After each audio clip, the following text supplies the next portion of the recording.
Chapter 261. Countless thoughts flashed through her mind. Lin Muyu knew that with Qin Jin's shrewdness, there was no way she could deceive him. Thus, she could only tell the truth. Yes, Longdan army camp was indeed single-handedly nurtured by me. Qin Jin sat down and slowly pushed a cup of tea in front of Lin Muyu.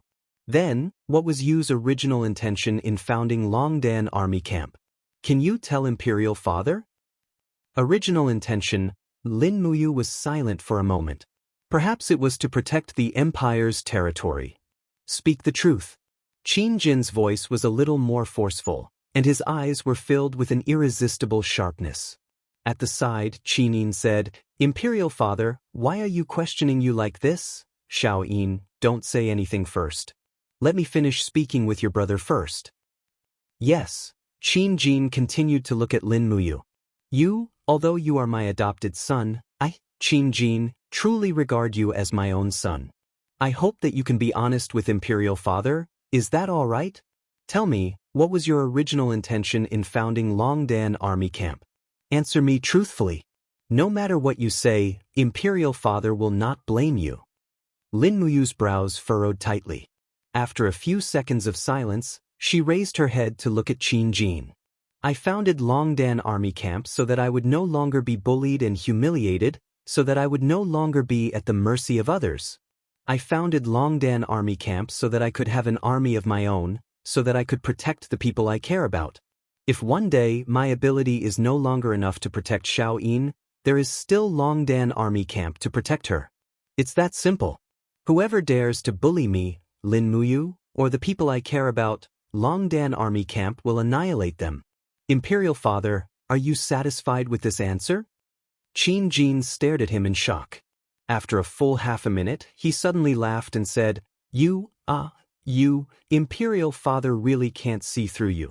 However, this answer, Imperial Father likes it very much. It's straightforward and responsible. As he spoke, Qin Jin stood up and gently pressed his hand on Lin Muyu's shoulder. He said, This is how the son of the King of Light should be. Whoever dares to bully you and Xiao Yin, use the Longdan army camp to exterminate them. Lin Muyu's bellyful of worry could finally be put down. She nodded and said, Imperial Father is wise. Qin Yin finally smiled and patted her chest. I was scared to death. I thought Imperial Father and you would fight. Qin Jin laughed heartily. How could that be possible? You is my son. Besides, Imperial Father has almost no cultivation at all, while you is well-versed in ultimate techniques. How could Imperial Father possibly be a match for him? Lin Muyu smiled and said, You're joking, Imperial Father. However, he knew that there were at least 50 Imperial Forest Guards protecting the rear hall. As long as Qin Jin gave the order, even if he was at the second level of the Heaven Realm, he would probably die here. The absolute advantage in numbers was not something that could be resolved with simple strength. At this time, Qin Jin asked again, If the Empire really needs the Longdan army camp one day, will you sacrifice yourself for it? Lin Muyu cupped her fists and said, The Longdan army camp is filled with the courage of the dragon. For the sake of the world and righteousness, what harm is there in sacrificing myself for a battle? Good. Qin Jin nodded and smiled. Good, well said. In fact, he was somewhat displeased because Lin Muyu deliberately avoided the topic and only said that the Longdan army camp was willing to fight for the sake of the world and righteousness. She did not say that the Longdan army camp was willing to fight for the Empire. This also meant that Lin Muyu was not truly loyal to the Empire, but to the justice in her heart. However, Qin Jin did not point it out. After all, he could see that Lin Muyu was attached to Qin Yin. The deep love in her eyes could not lie, and that was enough. Being loyal to Qin Yin was equivalent to being loyal to the Empire. Not long after, they returned to the main hall. The spring plowing ceremony was about to begin. Lin Muyu remained by Qin Yin's side as a member of the Imperial Guard. She closely protected her and Qin Jin as they walked out of the Zetian Palace. It was noon, and 100 war drums thundered in the square of the Zetian Palace. The moment they saw the emperor and the princess walk out of the palace, The citizens raised their arms and cheered excitedly. Qin Jin slowly walked up to the high platform and gestured with his eyes. That's enough. Feng Jixing held a scroll in his hand and walked in front of the emperor. He imbued his battle aura in his voice and read out loud, "The Qin Empire's radiant emperor pays his respects. For the past year, the empire has enjoyed a bountiful harvest. The weather has been favorable, the seas have been at peace, and the people have been at peace. Now, the people are praying for the blessings of the spring plowing season." As he read, he proudly brushed his cloak with the air of a general. Chu Huayin, who was beside Lin Muyu, smiled and said, "Feng Jixing has such a loud voice. His Majesty has chosen the right person to read out the imperial edict. There are tens of thousands of people in the square, and Feng Jixing's voice stands out from the rest." Lin Muyu nodded. "Yes, not only is his voice loud, but he also eats a lot. The last time I treated him to a meal, he ate 8 bowls of rice. I suspect that he had been starving for 3 or 4 days before I treated him." "That must be the case. He's that kind of person." Chu Huayin chuckled. At this moment, Feng Jixing paused in his reading. He lowered his voice and said, "If you two rascals continue to slander me like this, I will ask His Majesty to make a decision and confiscate your salary for a year." Qin Jin coughed. "General Feng, please continue reading. Be more serious." Qin Yin burst into laughter. Tang Xiaoxi couldn't help but smile as well. Feng Jixing continued to read out the imperial edict. It took him nearly 10 minutes to finish reading. Then, he handed the imperial edict to an official and led a cow over. He smiled and said, "Your Majesty, the ceremony can begin." Qin Jin held Qin Yin's hand as they walked down the high platform. Below the platform was a patch of green land. Qin Jin held onto the iron plow while Qin Yin walked in front, ignoring the mud on her little white boots as she led the oxen. Just like that, the father and daughter imitated the farmers as they plowed the land. Tang Xiaoxi, on the other hand, carried some purple yin flower seeds and followed behind them, scattering them into the soil. Lin Muyu and Chu Huayin stood guard on both sides of the small patch of green land. There were also a dozen or so dragon guards standing guard with cold gazes. This place was very close to the crowd of commoners, less than 100 meters away. It was already within the shooting range of some godly archers. They could be attacked at any time by people with ill intentions. Buzz buzz. Lin Muyu placed her right hand on the hilt of her sword while her left hand was hidden in her cloak. The energy of the golden gourd circulated rapidly. She was ready to summon the walls of the gourd to protect Qin Jin, Qin Yin, and Tang Xiaoxi at any time. Fortunately, everything went smoothly. The spring plowing ceremony ended after an hour. The emperor and princess had already rejoiced with the people and returned to Zetian Palace for a banquet. "It's finally time to eat." Feng Jixing smiled at Lin Muyu. Lin Muyu held back her laughter. "You didn't eat breakfast just to eat more?" "Yes." "What about you?" "I didn't eat either." "Then eat more later. The food for the spring plowing festival is very sumptuous." "Yes, I know that." Lin Muyu pursed her lips and said, "In order to prepare this meal, the Eagle Nest camp has entered the dragon forest to hunt more than once. 2 of them were even injured." Feng Jixing couldn't help but laugh. "Oh, since when did Commander Lin care so much about the work of his subordinates? Isn't it because I have to go through the files every day, huh?" Feng Jixing rubbed his nose and said, You need a secretary. Otherwise, if you do everything yourself, you won't have time to cultivate. I have a total of 4 secretaries in the Imperial Army's tent. Do you want to lend 2 of them to you? The monthly commission is 50,000 Jinin coins. You're robbing me. I'll go through the files myself. Tisk, so petty.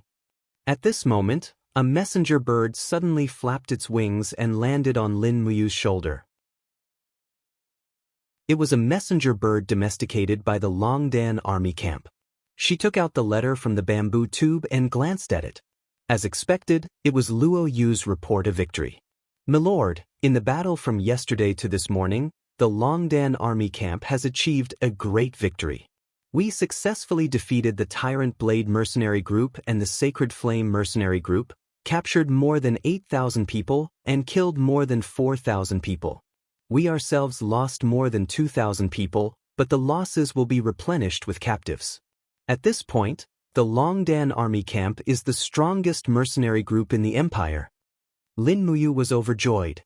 She took out the pen she used to go through the files and replied, "Well done. Immediately rest and adjust the troops." The messenger bird flew away.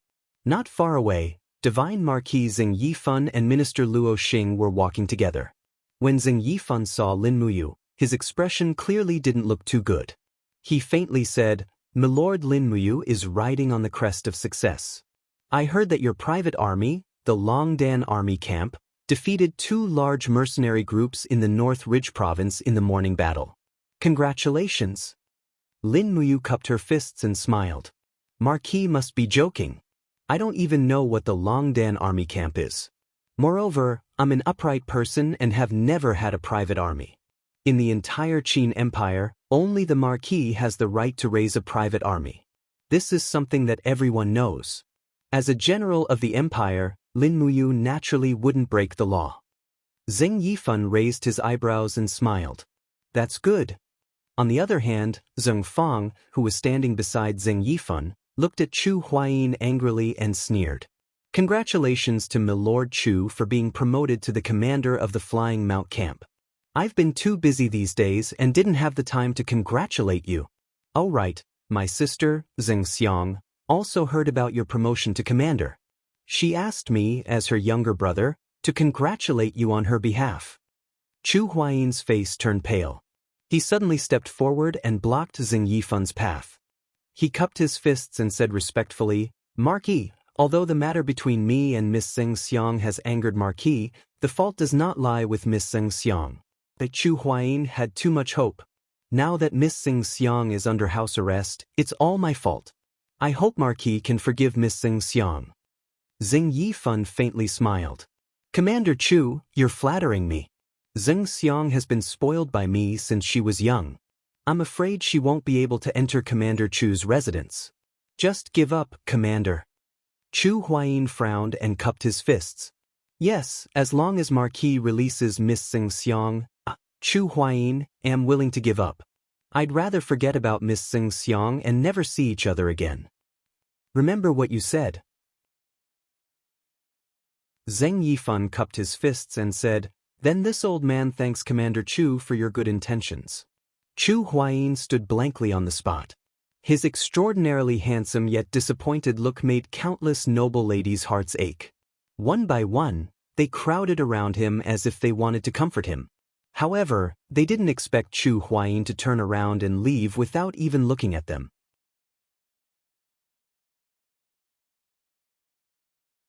Chapter 262.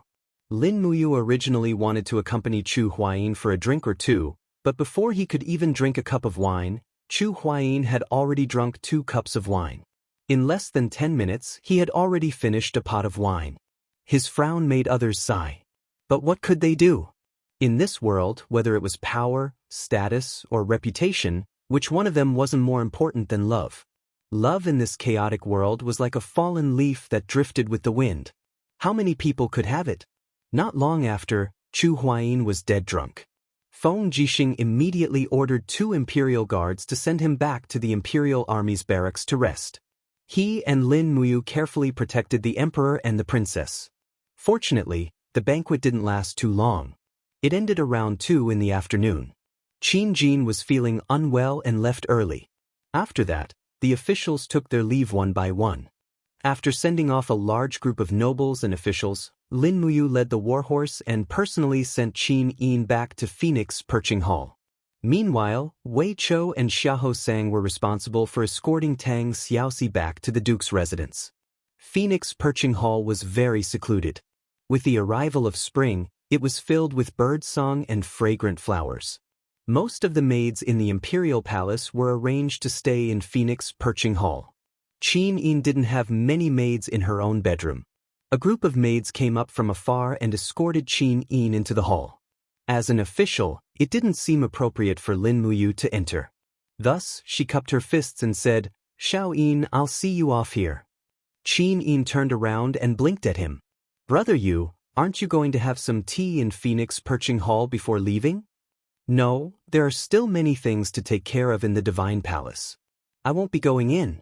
I'll come back to Zetian Hall to see you. All right. Qin Yin smiled and gracefully bowed to Lin Muyu. She smiled and said, if Brother Yu doesn't come to see Xiao Yin for too long, then Xiao Yin will have to personally go to the Divine Palace to see you. Lin Muyu couldn't help but laugh. All right, as long as Xiao Yin is happy. I'll be leaving now. Yes.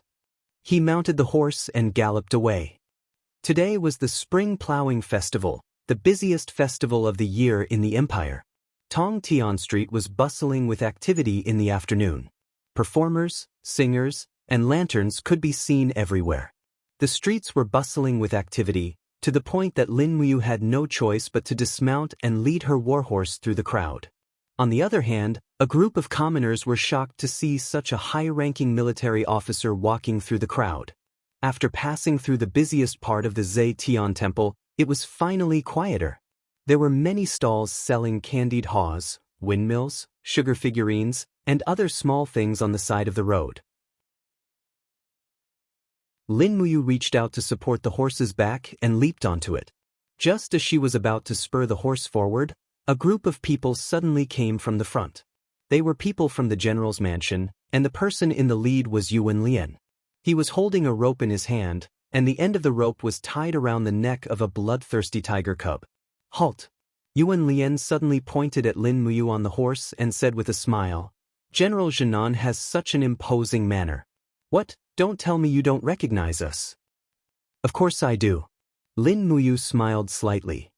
Young General Yuan has always been well. Heh. The corner of Yuan Lian's mouth rose, and he said with a smile, Lin Muyu, don't ask hypocritically.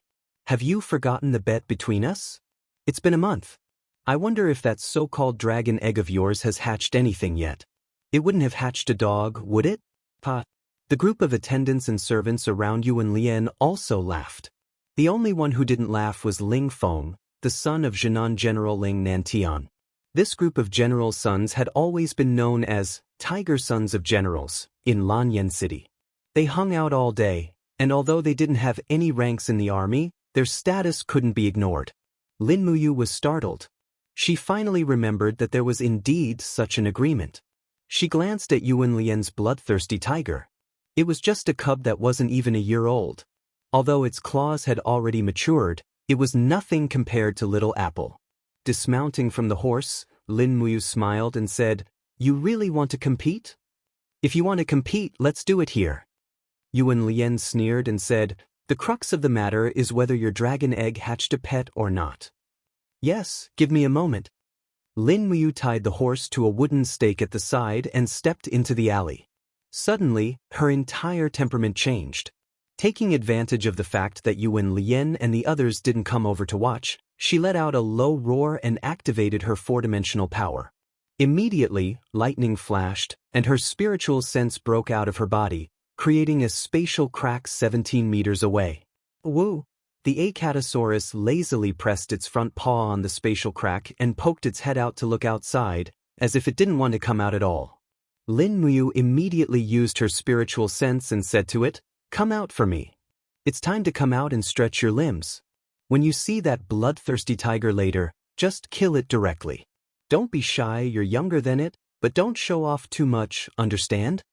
Little Apple flipped over and fell from the spatial crack, crying out in pain. It was simply too stupid, and its body had become a lot more bloated. It had eaten a lot. Lin Muyu knew that it was a kind of fruit that grew on a tree in the wasteland of an alternate dimension. It had a very unpleasant smell, but this Acatosaurus seemed to like it. She turned around and walked out of the alley with the Acatosaurus. Pada! While walking, suddenly, the little dragon's front paw stepped on empty air and fell to the ground. Its sharp beak hit a mouthful of mud. It whimpered and used its front paw to poke at the mud. It sat on the ground with its hind legs like a stupid dog. Lin Muyu was dumbfounded and thought to herself, Good heavens, I told you not to show off too much, and you actually acted like this? What a good actor! This grandson's future is limitless. Yuan Lian, Ling Feng, and the others laughed. Ling Feng said, Lady Lin Muyu, what hatched from your dragon egg? It's probably an earth lizard. Lin Muyu touched her nose and said, in short, it doesn't look like a dragon no matter how I look at it. Yuan Lian said with a smile, I'm afraid it's not as simple as an earth lizard, but an extremely stupid earth lizard, right? Lin Muyu was not angry and said with a smile, young general, do you still want to compete? Of course, why not? Yuan Lian's face turned cold and said, but Lin Muyu, you have to be careful. My bloodthirsty tiger already has the ability of flame blast. Be careful not to roast your lizard with a mouthful of fire. At that time, I won't be responsible for compensating you 20,000 gold coins. Instead, you'll have to pay me 50,000 gold coins. Lin Muyu nodded. No problem, if your bloodthirsty tiger can really roast it, I'll grab a handful of cumin and share it with everyone, how about it? Haha, you're really interesting. Yuan Lian ordered, everyone move aside, prepare for the beast fight. Everyone formed a circle, and the commoners nearby also gathered around to watch the show. Their faces were full of joy and they were discussing spiritedly, oh my, someone's fighting again, I wonder what the stakes are this time. I think it's General Xianxia's son. That bloodthirsty tiger is a legendary beast. Ordinary people can't even get close to it. The other person seems to be someone from the Holy Temple, and he's even a deacon. Wow, the Holy Temple against the General's mansion. Interesting. I wonder if that lizard can beat the bloodthirsty tiger. That lizard looks incredibly stupid. I don't think it's a match. After all, how can a lizard be a match for a tiger? Not to mention the bloodthirsty tiger king. Just wait for the show. Bloodthirsty tiger, prepare to attack. Yuan Lian said as he rubbed the bloodthirsty tiger's head. However, the bloodthirsty tiger was naturally fierce, and it did not have a soul contract with Yuan Lian. It turned around and bit Yuan Lian's palm. Fortunately, Yuan Lian's cultivation was not bad, and he easily dodged the bite. However, he could not help but feel a little embarrassed. In comparison, the Acatosaurus was much more obedient. It sat on its hind legs, its front paws supporting itself, and its head swayed back and forth. The onlookers were almost petrified by the scene. They all murmured, what a ferocious earth lizard, so strong.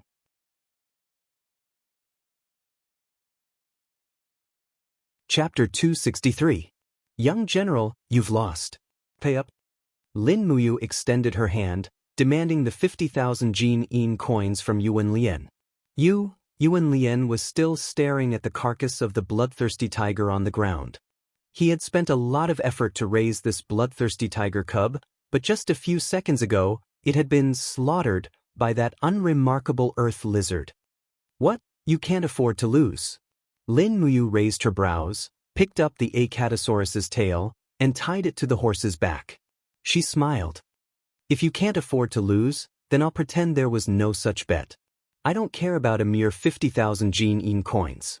Cut the crap. Yuan Lian fished out 5 gold notes. Each one is 10,000 Jin coins. Watch carefully. Thank you, young general. Lin Muyu took the gold notes and stuffed them into her universe pouch without even looking at them. She cupped her hands and said, I still have matters to attend to in the Holy Temple. Young general will meet again. She mounted her horse and galloped away. The onlookers dispersed one after another, but Yuan Lian stood where he was, so angry that his whole body was trembling. At the side, a servant whispered, Young master, these 50,000 gold notes were given to you by the old general to buy 1,000 spears from the Imperial City Chamber of Commerce. If you give it to Lin Muyu, how are we going to explain this? Explain what? Yuan Lian gritted his teeth. I'll explain it to father. What are you blabbering on about? Yes, please calm down, Major General. Yuan Lian raised his head and looked at Lin Muyu's back. Clenching his fists, he said indifferently, Lin Muyu, remember this debt well. I'll make you pay for this sooner or later. In the sacred hall, the afternoon training ended quickly. As the deacon, Lin Muyu personally guided the instructors in their training and even explained the tricks of circulating Do Qi. Everyone listened with great interest, but the effect was probably negligible. True strength had to be experienced personally, and it was useless to just rely on oral explanations. After the trial ended, Lin Muyu returned to the office and finished reading a pile of files. She felt so tired that her entire body was exhausted. She lay down on the chair and took a short nap. Her spiritual sense slowly sank into the Yi, only to see that the second layer of the Yi had already turned into a lush green field. The 7 luminaries demon emperor was too diligent. Had he already treated Lin Muyu's second layer as a farm? Lin Muyu's spirit sense condensed into a physical form and fell into a paddy field. She took a deep breath and surrounded her body with battle qi. She began to absorb the spiritual energy from the paddy field. The paddy field quickly withered and dissipated, turning into spiritual energy that nourished Lin Muyu's soul and body, which had been squeezed to a pitiful state due to her cultivation. Not long after, the ground in her EC began to tremble. The spiritual field in the distance suddenly distorted. A human figure quickly condensed in the air. It was the 7 luminaries demon emperor. His complexion was many times better than before. His face was ruddy and his blood-red cloak fluttered in the wind. It seemed that the demon emperor of the past had regained 70 to 80% of his majesty. He gave off the feeling of an emperor that people had to worship. Lin Ruoji, are you here to steal my spiritual field again? The 7 luminaries demon emperor asked with a smile. Lin Muyu opened her eyes. We agreed on a 50-50 split. I'm only here to collect rent. There's no such thing as stealing spiritual field. The 7 luminaries demon emperor smiled and said, Lin Muyu, since you've already learned the first layer of the void-shattering godly power, do you think that this emperor has no more value? If that's the case, why don't you open your EC and let me go? I've been sealed in your EC for far too long. This is too unfair to me. Lin Muyu said with a cold gaze. Why not? The 7 luminaries demon emperor said coldly. Do you want to imprison this emperor's divinity for the rest of my life? Lin Muyu's expression was slightly respectful as she turned around and cupped her fists. Demon Emperor, I know your ambition and your character. Now that the world is at peace and Cathay is safe, I can't imagine what will happen to this continent if you are released. Qin Yi destroyed your body. Will you let the Qin family go? About this, the 7 Brilliance demon monarch let out a calm smile. That won't happen. I'll be honest with you, even though Qin Yi is dead, that old prick has been stubbornly trying to hunt me down for hundreds of years. I'll need his descendants to pay for it. Once I regain my body and my strength, I'll surely kill every single member of the Qin clan. However, I also know that you like that little princess, Qin Yin. This emperor can promise you that I won't touch a single hair on Qin Yin. What do you think? Lin Muyu turned around and looked at him. Demon Emperor, you're wrong. As long as you have killing intent in your heart, I won't let you leave my EC.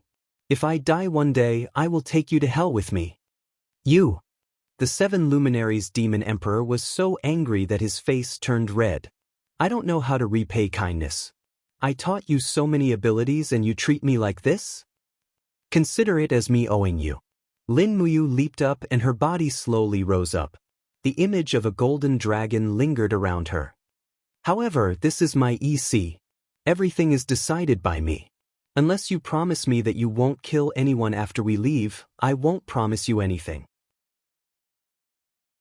All right, I promise you. The 7 luminaries demon emperor waved his hand. After I find my body, I won't kill anyone. Are you satisfied now? Lin Muyu smiled. Demon Emperor, your godhead lives in my EC. Do you think I don't know what you're thinking? The anger and killing intent in your heart are surging. I know it very well. You're courting death. The 7 luminaries demon emperor shouted angrily. He leaped up and starlight gathered around him. He raised his hand and struck. 7 glorious stars transformation. Lin Muyu didn't say anything. She just exerted her strength. The golden gourd came out of her body to protect her. The golden dragon that lingered around her body roared continuously. Dragon power was added to the walls of the gourd, forcefully blocking the energy of the 7 luminaries Demon Emperor's 7 glorious stars transformation. She wasn't hurt at all. She looked at the 7 luminaries Demon Emperor with a smile. You have divine power, so do I. You have the 7 luminaries' profound energy, but you're just a soul. I have a complete body. Moreover, you're just a parasite in my EC. Do you think you can still kill me? The 7 luminaries Demon Emperor trembled with anger. Stinking brat Lin Ruoji, just you wait. One day, this emperor will twist your head off.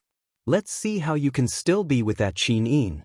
Lin Muyu flew out and his spiritual sense left his EC. He took a deep breath. After absorbing the spiritual energy in the spiritual field, his whole body felt refreshed. However, the state of the 7 luminaries Demon Emperor worried him. The 7 luminaries Demon Emperor was a god of murder. His entire body was filled with the power of destruction. If his soul was allowed to find a new body and reconstruct his godhead, this mainland would probably be beyond redemption. Although Lin Muyu was unwilling, it was really, if I don't go to hell, who will? Only he had the ability to restrain the profound energy of the 7 luminaries Demon Emperor. Only he could stop this catastrophe. Lin Muyu took a deep breath.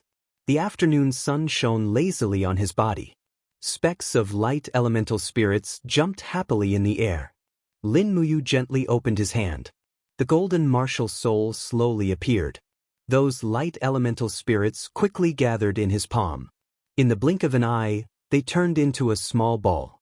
These light elemental spirits were formless light energy. They could not be controlled and were extremely difficult to control. Lin Muyu suddenly had an idea. He stood up and with a low shout, the wall of the gourd emerged from his body. Under the sunlight, the golden wall of the gourd shone with an extremely dazzling light. However, the sunlight eventually began to quickly penetrate the wall of the gourd and the battle aura armor, successfully shining on his body. Light could surpass all transparent matter. This was its essence. In an instant, Lin Muyu's heart was in turmoil. Ever since the gourd martial soul comprehended the light of dawn, Lin Muyu's understanding of the light element had reached a whole new realm. She could even communicate with the light elemental spirits very easily. Summoning and dispersing them was effortless. If this was the case, could she combine the law of light with her swordsmanship? Cheering in her heart, Lin Muyu immediately thought of the lightning strike. It was a simple swordsmanship that Chu Chu had taught her. Although it was simple, it could kill people in the blink of an eye. It was concise and clear.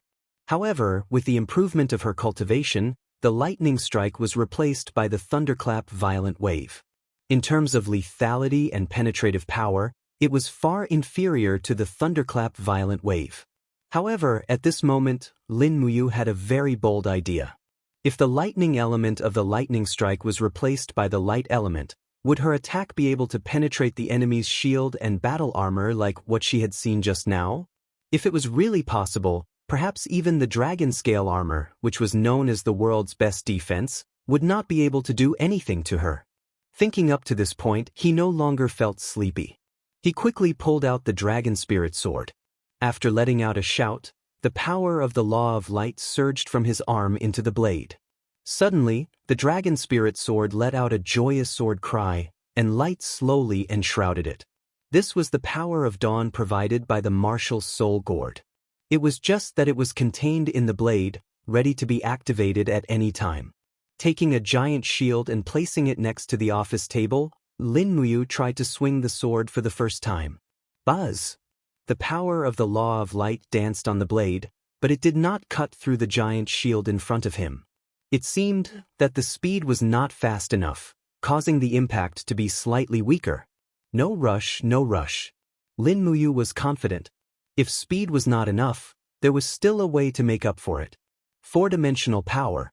Using the 0.5% divine power gifted by the 7 luminaries Demon Emperor to produce 4-dimensional power, it could greatly increase the speed of the law of light's operation. This might be effective. Just like that, he swung the sword again and again, but he failed again and again. Although Lin Muyu's idea was bold and novel, it was also extremely difficult to achieve. This was destined to be a very arduous process of self-creation.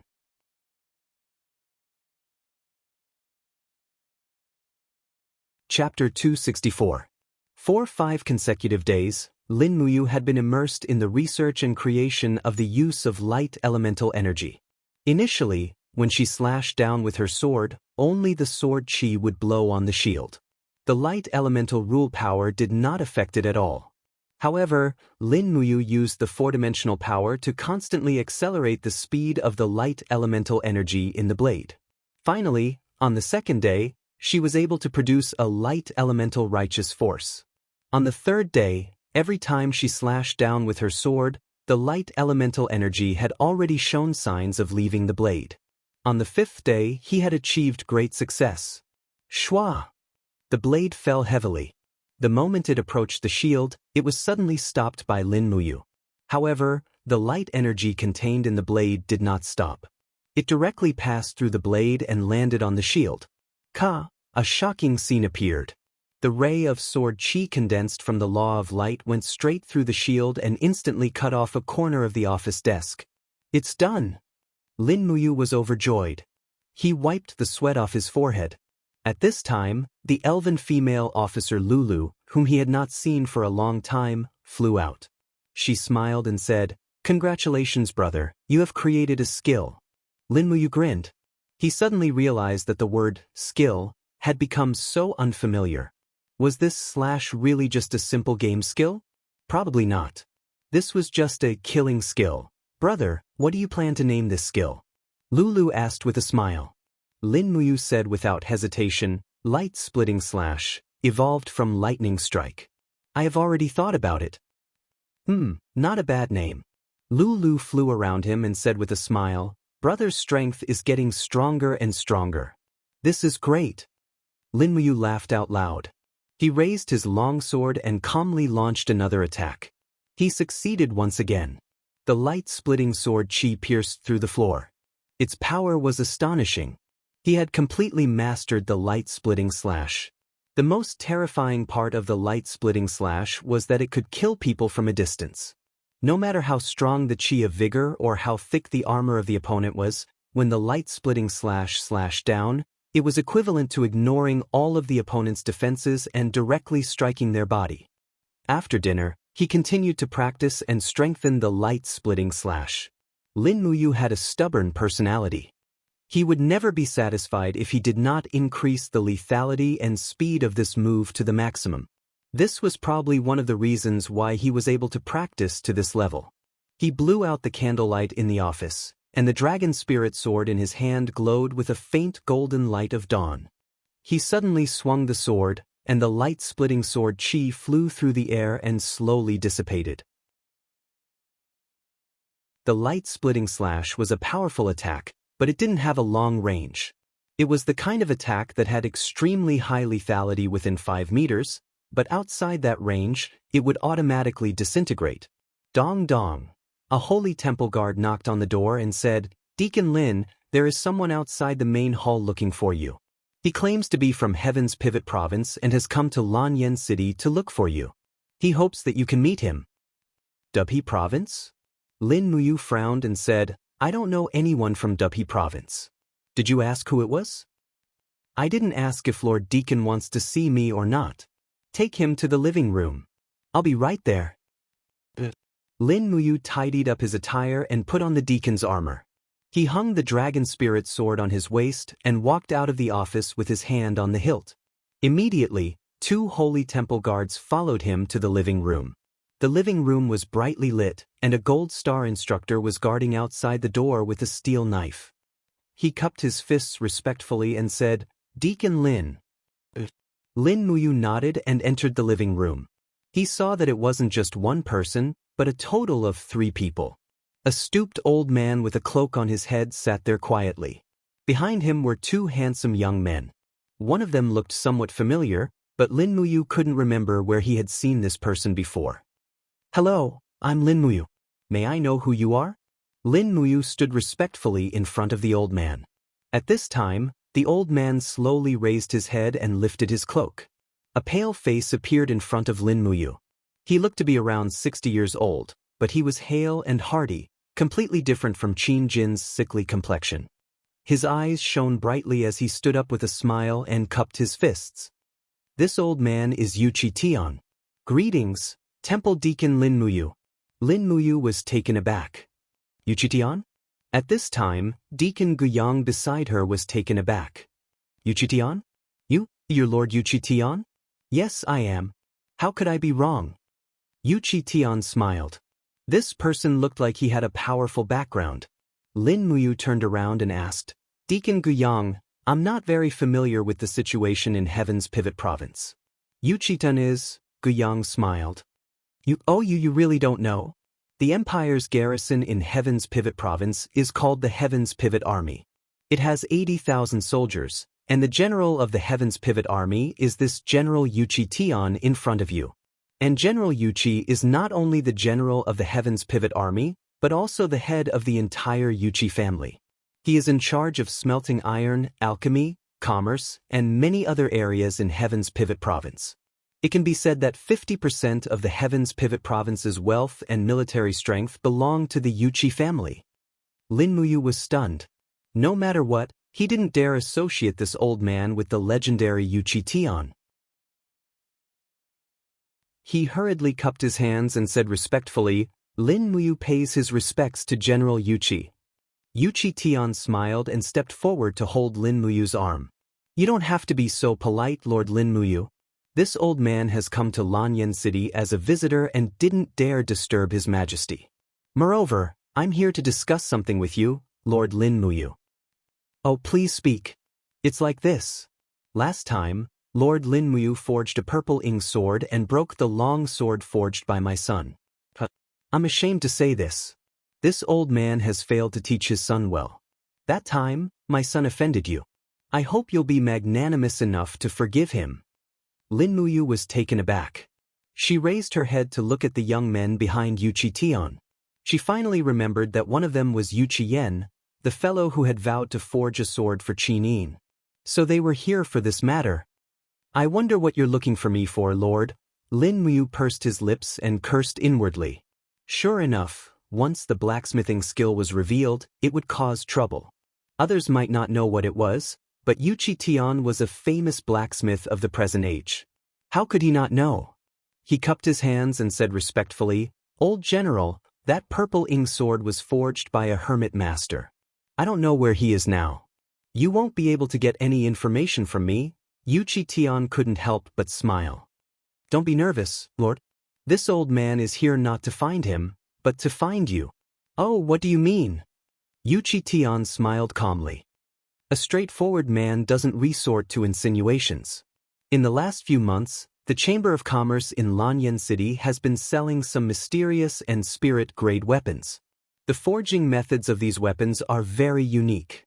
I've collected a few of them, and after thorough study, I found that the forging methods of the blades are different from those of any blacksmithing family on the continent. The forging methods of the blades are ingenious, and the layering of the blades has probably overturned the millennium-old way of forging weapons on the continent. Lin Muyu's heart was beating like a drum. And then, Yuqi Tian smiled. This method is certainly valuable, but the person's forging methods are hidden well. That's what's most valuable. I'm also right. That hermit certainly doesn't want to reveal his name, so I can't force him. But I can't return from Lanyan City empty-handed. If Lord Lin Muyu knows the layering of the blades, please give it to this old man. I'll reward you handsomely. Lin Muyu racked her brains for a way to refuse. It was then that Yuqi Tian took out a stack of gold notes from his pocket. These are the gold notes of the Imperial Gold Bank. Each one is worth 100,000 Jin coins, and there are 50 of them in total. If Lord Lin Muyu is willing to teach me the layering edge forging technique, I'll take these 5 million Jin coins as my reward. I know that you're an expert in weaponsmithing, so I'm sure you can understand my thirst for knowledge. Lin Muyu nodded. She couldn't help but be moved by the 5 million Jin coins. Since old General Yuqi Tian has come to Lanyan City, I won't let your trip be in vain. Please wait for a night, and I'll give you the secret manual you want tomorrow. Yes, thank you, Lord. The voice of the seven luminaries demon emperor came from Yi. What a greedy and lecherous Lin Ruoji. Lin Muyu said righteously, at most, I'm greedy. Am I lecherous? You aren't? The seven luminaries demon emperor said bluntly, that night at the Umbrella Dragon Tavern, do you dare say that your hands never touched Qin Yin's breasts? Lin Muyu was speechless. That was an accident. An explanation is a cover-up. Greedy and lecherous Lin Ruoji. Are you mad? Greedy and lecherous, exasperated, immoral Lin Ruoji. The seven luminaries demon emperor laughed proudly. He almost sang these words out loud. Lin Muyu couldn't be bothered with him anymore. She thought to herself that one day, she would have to get the seven luminaries demon emperor out of Yi. Otherwise, her every word and action would be seen through by another person. It was a weird feeling. Yuqi Tian, Yuqi Yen, and a dozen or so retainers stayed in the post house, waiting for Lin Muyu's reply. Naturally, Lin Muyu couldn't find that hermit expert because he was the one. However, he had no choice but to betray his own principles for the sake of these 5 million Jin Yin coins. 5 million Jin Yin coins. Even if he sold the entire Kathaya city, it wouldn't be worth this much money. 5 million Jin Yin coins was equivalent to half of the Imperial Merchant Guild's output. Thus, he didn't sleep for long that night. He burned the candle and read through the night, letting Lulu verbally relay all the details and methods of refining weapons into a book. There were many details that even he didn't understand, because these weapon forging techniques were relatively simple and unadorned. Lin Muyu, who was closer to the truth, could directly use the refining cauldron to complete the process. It was completely different. The next day, Yuqi Tian arrived with his clansmen early in the morning. When he saw the book, it was as if he had found a treasure. After skimming through it a few times, his face was full of enlightened expression. He quickly handed over 50 gold notes and said, "My lord, this old man thanks you on behalf of the entire Yuqi family."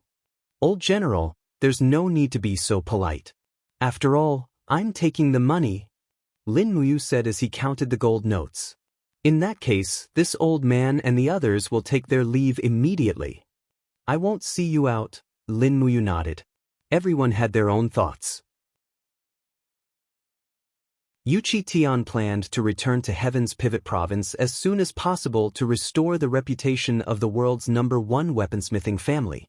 Lin Muyu, on the other hand, wanted to use this money to continue to strengthen and expand the Longdan army camp's military strength.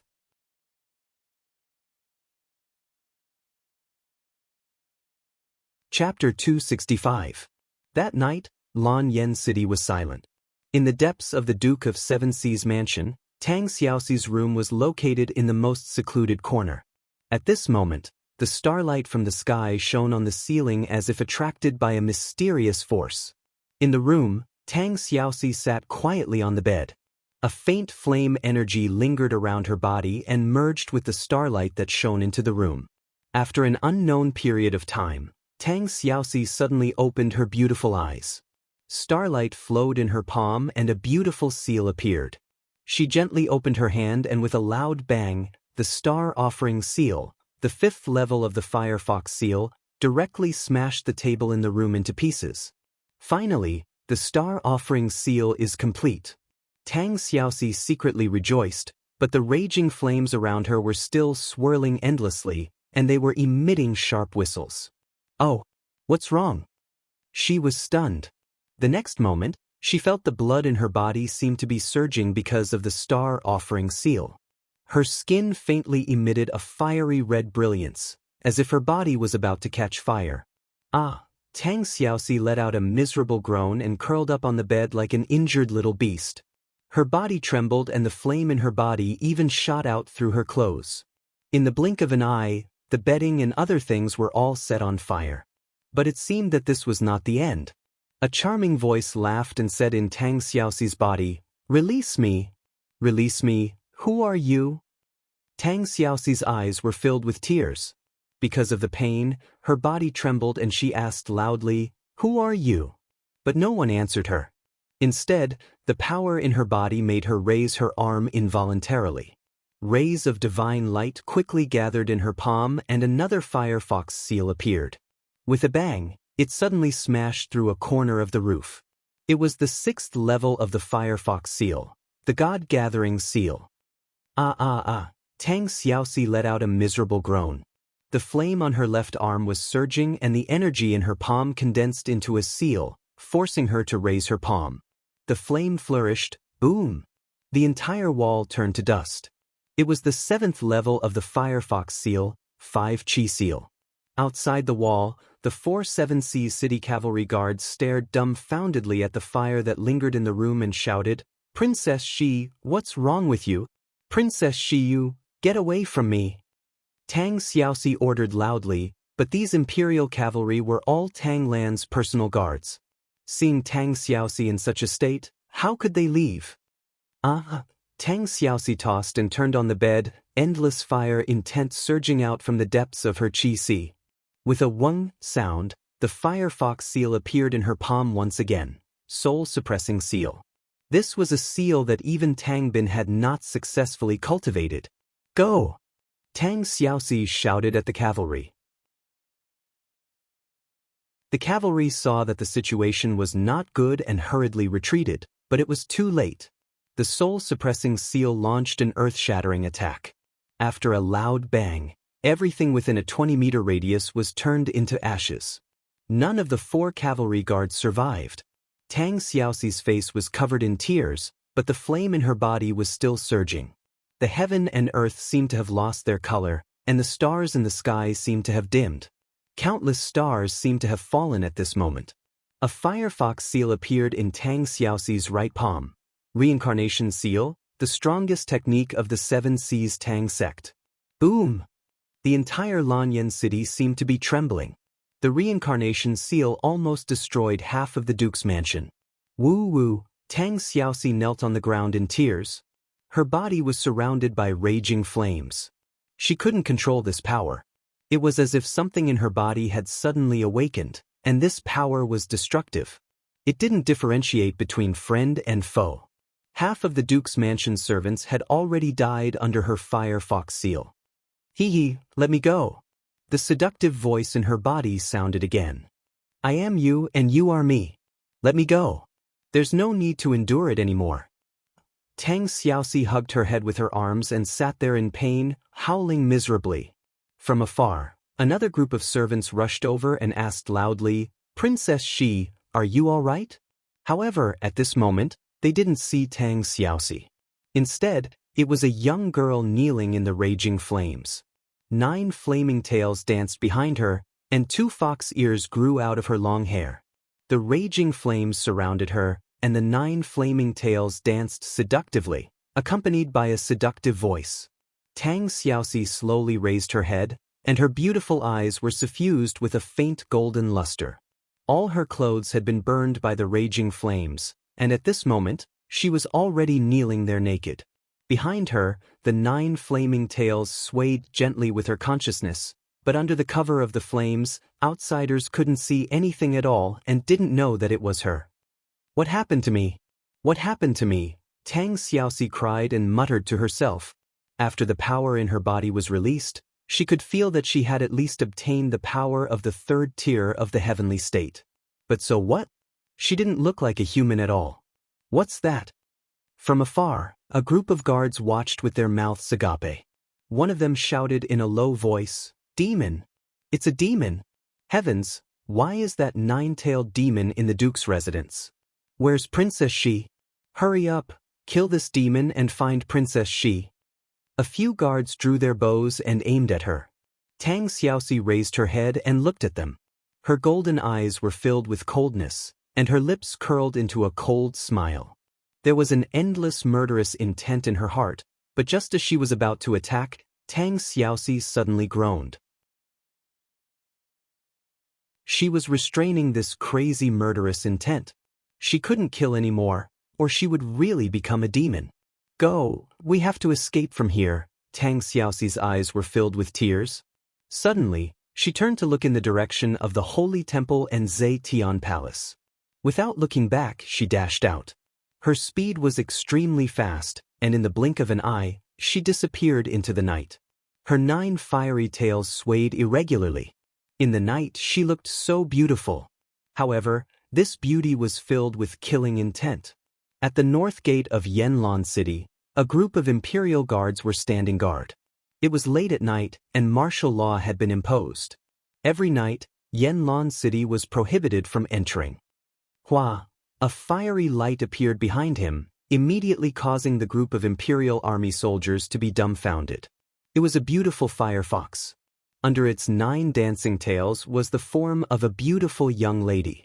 Although they couldn't see her clearly due to the lingering flames, they could still vaguely make out the graceful curves of her body and her unparalleled beauty. "What's that?" The centurion on duty roared. "Demon, what kind of demon is this? Take her down." A group of imperial guards pulled out their swords and sabers and rushed over, but the 9-tailed fox spirit didn't pay attention to them. In a flash, she flashed through the gap between the imperial guards. She raised her right palm and whimpered. Starlight lingered in her palm. It was the Star Offering Seal, one of the Fire Fox seals. Bang! A large hole in the shape of the Star Offering Seal was blasted on the heavy iron gate of Yanlan City. The 9-tailed fox spirit quickly dashed out and disappeared into the night without looking back. Under the starlight, the beautiful girl transformed into the 9-tailed fox spirit and ran wildly at the edge of the dragon-seeking forest. She closed her eyes and let her tears flow freely. The crystal-clear tears splashed on the newly grown grass in the forest, and in the blink of an eye, they turned into a flame that engulfed the grass. It was as if her entire body was filled with the power of fire. "Home, where is home?" On top of a giant rock in the wilderness, the girl slowly turned around. A pair of golden eyes reflected the outline of Yanlan City. Home was there, but she could never go back.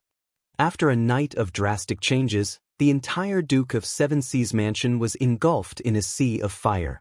The fire was only extinguished in the early morning, but many of the servants had died, and the princess, Xianxia, was nowhere to be found.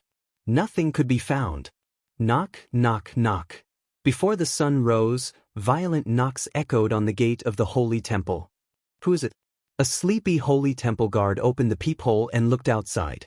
He saw a beautiful girl in a princess's cloak standing outside with a group of imperial guards.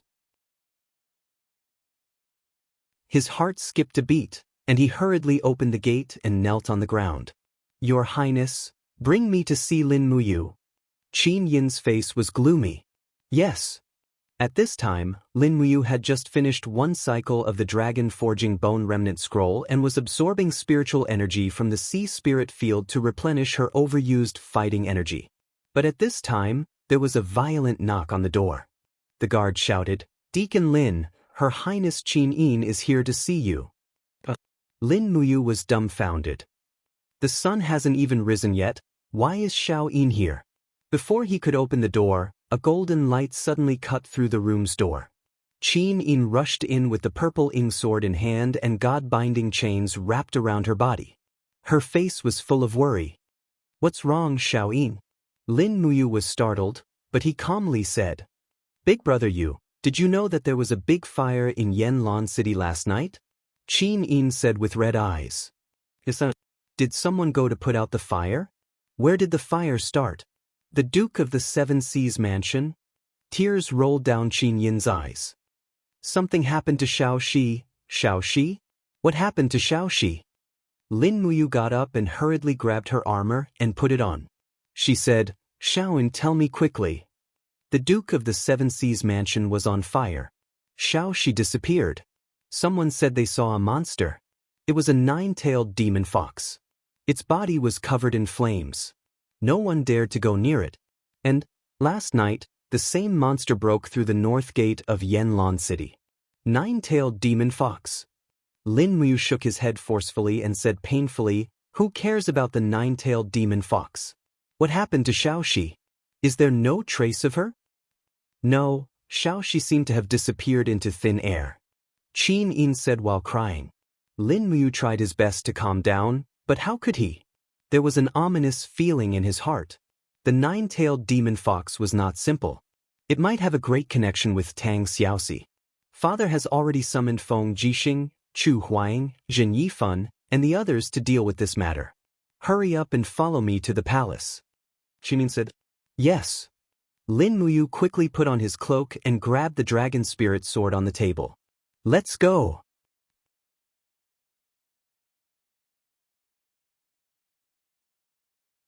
Chapter 266. There hasn't been a demon in Lanyan City for hundreds of years. In the Zetian Palace, Zheng Yifan had a solemn expression as he said, Your Majesty, no matter where this nine-tailed demon fox came from, we can't just sit back and do nothing. Moreover, Princess, she might have already been killed by this nine-tailed demon fox. This old subject suggests that we send the Flying Mount Battalion and the Divine Might Battalion into the dragon-seeking forest to hunt this nine-tailed demon fox. Feng Jixing was silent, his expression ugly. Chu Huayin said, Marquis, we still haven't figured out where this nine-tailed fox came from. Isn't it too much to say to kill it? What else do we need to figure out? Zheng Yifan sneered. Chu Huayin, do you still want to flirt with a demon like this nine-tailed fox? Enough! Lin Muyu shouted, not giving the divine marquis any face. She turned to Qin Jin and cupped her fists. Your Majesty, I took a look at the seal on the north gate of Lanyan City. I've seen it before. It's the Star Offering Seal, the fifth form of the Seven Seas Tang sects Firefox seal. Qin Jin was stunned. You mean? Lin Muyu nodded. I'm afraid the only person in Lanyan City who can use the Firefox seal at night is Xiaoxi. Last night, the Imperial Guard said that the seal was left behind by the nine-tailed fox. Then Xiaoxi, Qinin was shocked. Brother Yu, are you saying that the fox is Xiaoxi? It's just a guess, but it's very possible. Lin Muyu sighed. No matter what. Your Majesty, please give the order. I'm willing to go to Dragon Forest to find Xiaoxi. As for the others, there's no need. Anyone who dares to mention killing the nine-tailed fox will be my enemy, because that means killing Xiaoxi. Qin Jin couldn't help but frown. Are you really sure that this nine-tailed fox is Xiaoxi? How is that possible? Xiaoxi is Duke Lan's granddaughter, how could she be a monster? Zheng Yifan cupped his fists and said, Your Majesty, regardless of whether this nine-tailed demon fox is Princess Xi or not, the descent of the demon clan is bound to bring disaster and chaos. How can a princess compare to the fortunes and misfortunes of the world? As long as Your Majesty agrees, I am willing to personally lead the Divine Might Battalion into the dragon-seeking forest and capture this nine-tailed demon fox alive. Qin Jin raised his hand lightly and said, Your courage is commendable, but the dragon-seeking forest is steep and dangerous. Your Excellency is an important official of the Empire, so there's no need for you to take the risk yourself. It's better to leave this matter to the four heroes of Lanyan. Zhen Yifan was startled and looked a little confused. His Majesty doesn't trust me anymore. Of course not. Qin Jin smiled. Official Zhenxing doesn't need to be so suspicious. We're just worried about your health. There's no need to say anything else. Just leave this matter to Lin Muyu. He has the best personal relationship with Xiaoxi, so he'll definitely live up to everyone's expectations and bring Xiaoxi back safely. However what? Lin Muyu asked.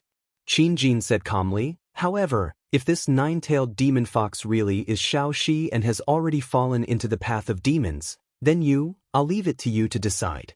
I'll allow you to kill her on the spot. A chill ran down Lin Muyu's spine.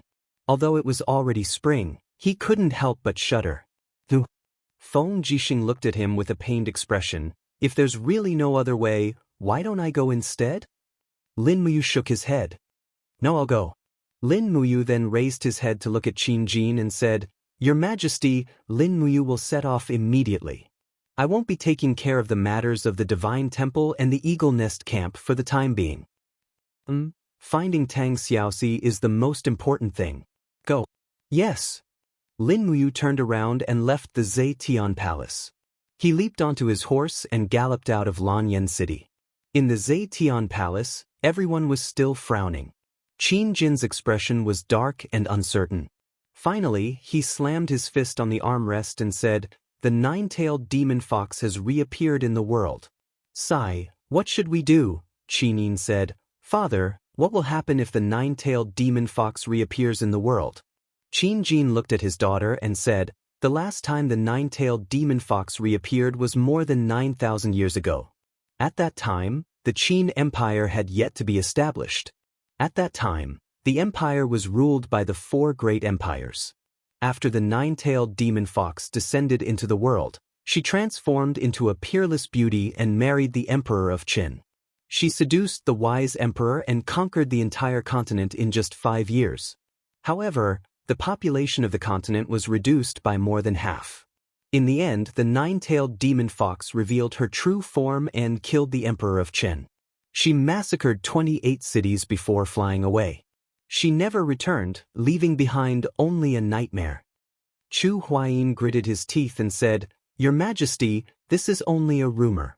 We don't know if it's true or not." Qin also said, "That's right, father. If the nine-tailed demon fox last night was really Xianxia, then it means that she still has a conscience. Otherwise, the imperial guards guarding the city would have all been killed." Feng Jixing also cupped his fists and said, "This general agrees with Her Highness Yin's words. This nine-tailed demon fox is definitely not the one from 9,000 years ago. At least she still has a conscience. No matter what, the world is the most important." Qin took a deep breath and said, "Minister Jinqing, do what you think should be done. We will allow you to act on your own, but remember, if you meet Lin Muyu in the dragon-seeking forest, you must not hurt him. Otherwise, we will not let you off easily." Xing Yifan cupped his fists and smiled. "Rest assured, Your Majesty. This old subject will not let you down." "Father!" Qin suddenly cried out, "Father, how can you do this? That's Xianxia, it's Xianxia. Is the empire really that important in your heart that you can completely disregard Xiaoxi's life?" Qin frowned. "Xiaoyin, you've grown up. You should know how to make choices. This is the pain of growing up. This is cold-bloodedness, not growth." Qin Yin's gaze turned cold. "Father, since you've made up your mind, then Xiaoyin will take her leave." "Wait, where are you going?" Qin asked loudly. However, Qin turned around and left without saying a word. She retrieved her warhorse from outside the main hall and left Zetian Palace alone. Rebellious, really rebellious. Qin gritted his teeth. Feng Jixing hurriedly cupped his fists and said, "Your Majesty, this general is also going to the dragon-seeking forest? You must ensure Her Highness Yin's safety." "Yes." Qin's heart was in a mess. He turned to look at Chu and said, "Chu, you're the princess's tutor. Quickly chase after them and ensure Xiao Yin's safety." "Yes, this old man will go now." Zhen Yifan, Chu, Feng Jixing, and the rest left one after another. The entire Zetian Palace was dead silent. Qin's face was filled with pain. After a long time, he murmured, "Qin Lei, temporarily take charge of the imperial army and ensure the safety of the imperial capital. Chu Huayin, lead the 5,000 Flying Mount Battalion and search for Tang Xiaoxi's whereabouts." Qin Lei said respectfully. Chu Huayin cupped his fists and raised his head to ask, "Your Majesty, what should we do if we find Princess Xi?" Qin took a deep breath and said slowly, "Don't hurt her." Chu Huayin's face lit up. "Yes, this general will go." Thud, thud, thud. The intense sound of horse hooves galloping could be heard at the edge of the dragon-seeking forest. It was noon, and Lin Muyu had already galloped for hundreds of miles, but she still couldn't find Tang Xiaoxi. Along the way, there were a few burn marks on the ground, but they were intermittent and very soon, she lost all clues. Furthermore, she couldn't find Tang Xiaoxi's aura even after using the spirit pulse technique to search. Instead, the aura of spirit beasts appeared within the radius of the spirit pulse technique search. Lin Muyu's heart was in a mess. How could she still have the mood to think about spirit beasts? Tang Xiaoxi was only one person, and the longer she stayed in the dragon-seeking forest, the more dangerous it would be. "Lulu, are you there?" As they galloped, Lin Muyu called out to the female elf official. With a whoosh, Lulu's exquisite figure flew out of Yi and sat on Lin Muyu's shoulder. She smiled and said, "Brother, I don't know where Sister Tang Xiaoxi is either, but you're more familiar with the dragon-seeking forest than I am. Where do you think Xiaoxi would go? Lin Muyu asked. Brother, you're being too concerned. Lulu frowned and said, the dragon-seeking forest has a radius of thousands of miles, so how would Lulu know where Tang Xiaoxi would go? Moreover, you should be the one asking. You know Tang Xiaoxi better than Lulu, so you should know where she would go. Lin Muyu gritted her teeth. Xiaoxi, she might think that she can't go back to Lanyan City. Looking at her, she must be very sad and unwilling to see us again. Maybe she will go back to another home? Qihai City? Brother, if you think so, then let's go to Qihai City. Lin Muyu nodded. Then let's go to Qihai City. Lulu, draw a map for me. Okay. In his mind, the female elf officer quickly drew a large map of the dragon-seeking forest for him, marking the traces of the Seven Seas City in the distance. The Seven Seas Pass was a path that he had to pass through. Perhaps with the speed of the warhorse, he could enter the Seven Seas Pass before Tang Xiaoxi. When the time came, he would stand guard there. This was the highest possibility of meeting Tang Xiaoxi. However, Lin Muyu didn't know that since Tang Xiaoxi was unwilling to meet him and Qin Yin in the form of a nine-tailed fox, why would Tang Xiaoxi be willing to meet Tang Lan and the Tang sect in this form? The afterglow of the setting sun shone on Qihai City, and night fell on this famous northern city again. Whoosh! A messenger bird flapped its wings and landed in the courtyard. Tang Bin, who was brewing tea, was slightly stunned and frowned. Where did this messenger bird come from? Bring it to me. A guard brought the messenger bird over. Tang Bin took out the letter and glanced at it. His face was full of shock.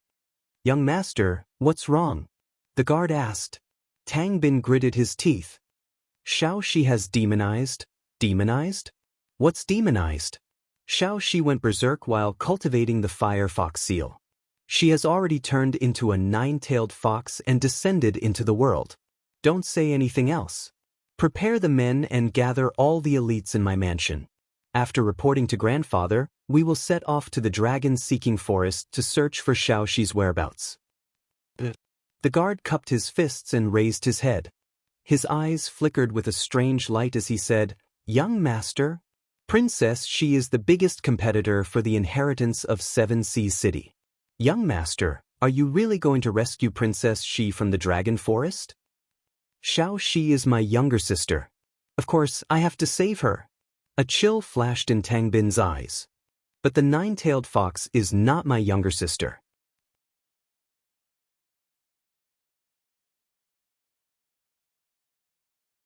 Chapter 267. 2 days and 2 nights later, although it was already spring, the Seven Seas Pass still seemed to be frozen in ice and snow. Moreover, the sky was still drifting with large snowflakes. Lin Muyu slowly rode her horse to the outskirts of the city, but she did not enter. She raised her pear-blossom spear and silently guarded the barren forest, allowing the snow to fall on her body. Woo-woo! Beside the horse's hooves, the Acatosaurus whimpered, its body slightly curled up. It seemed to be complaining that this place was extremely cold and asking Lin Muyu why she had to come to this kind of place to suffer. Lin Muyu was worried about Tang Xiaoxi. She dismounted and gently stroked the little dragon's head. Your big sister Xiaoxi is in danger. We have to protect her. The Acatosaurus seemed to understand. It slowly raised its head, then used its head to rub against Lin Muyu's arm and nestled in her embrace. The human and pet were together, keeping each other warm. Outside the Seven Seas Pass was the dragon-seeking forest. It was not safe, and very few merchants dared to pass through here during the day. Even if they dared to go on the main road, they would gather at least 100 people before setting off. Even the Tianchong Legion's patrols that went out of the city had at least 100 people. As night fell, Lin Muyu shivered as she started a bonfire in the sea of snow. The little dragon whimpered as it took up residence in the surroundings. This time, Lin Muyu had come out in a hurry and did not prepare anything. Thus, she had no tent or food. She could only melt some snow for drinking water. As for food, it was a wild rabbit that she had hunted in the mountains not long ago. The wild rabbit on the bonfire gave off a strong fragrance.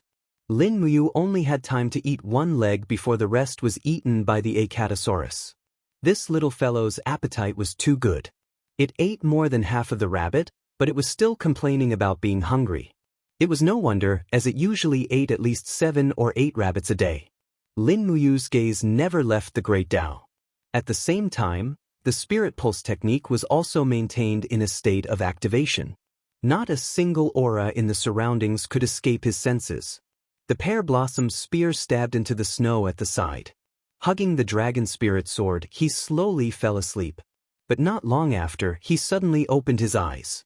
In the southeast direction, a very strong aura was rapidly approaching.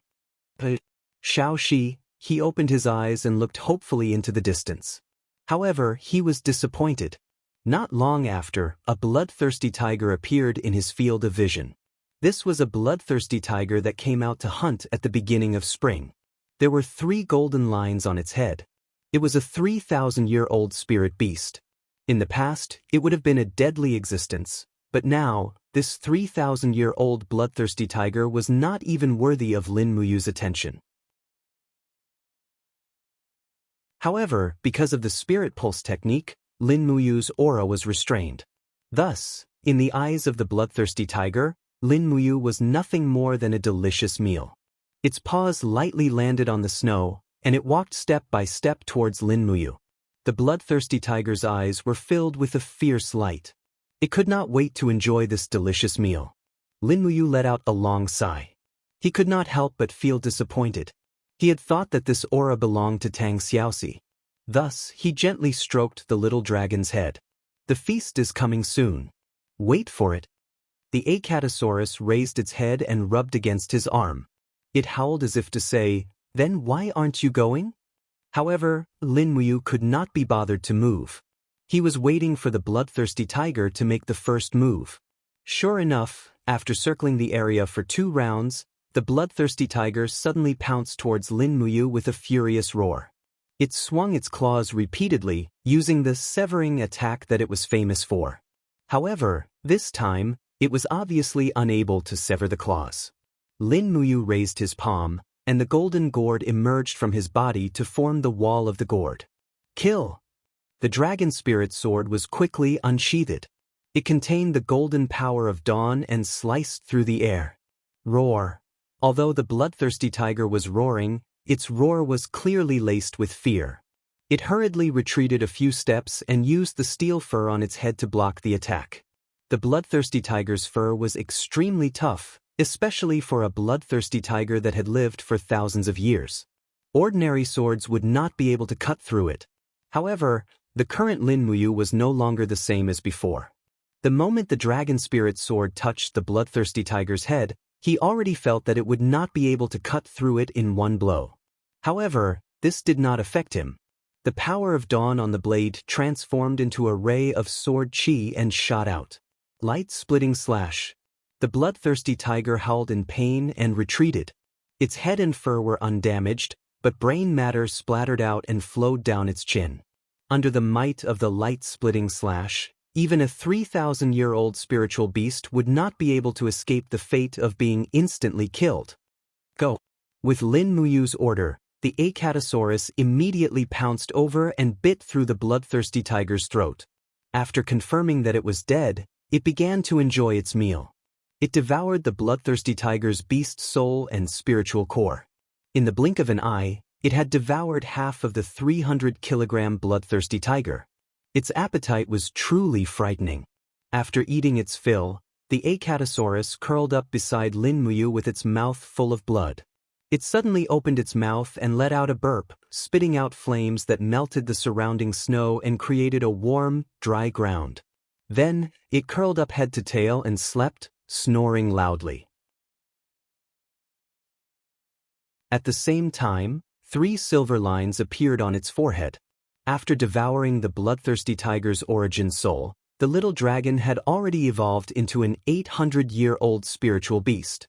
The growth rate of the holy dragon tribe was truly astonishing. Lin Muyu did not disturb its sleep.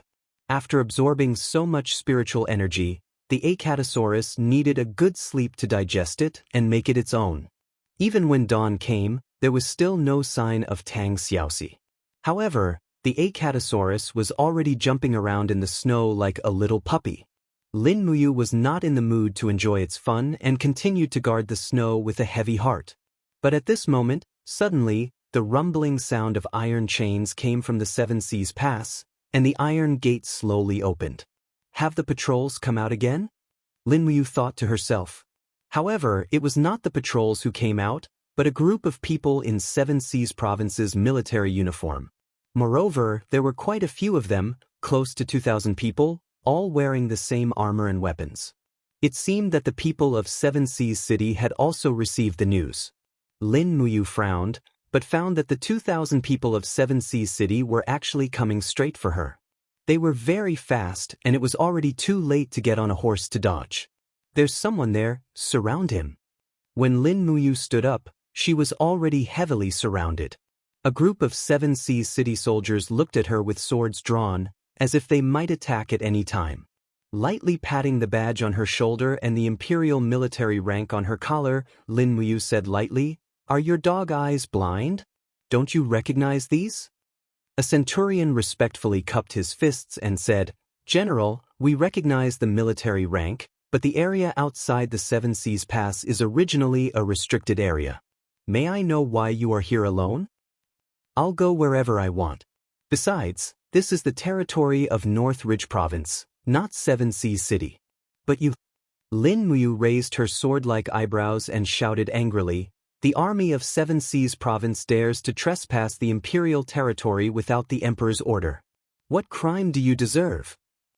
The centurion was stunned by the scolding and was speechless. At this time, the crowd of the army slowly separated, and a man wearing the armor of a senior officer rode over and said with a smile, "I was wondering who it was.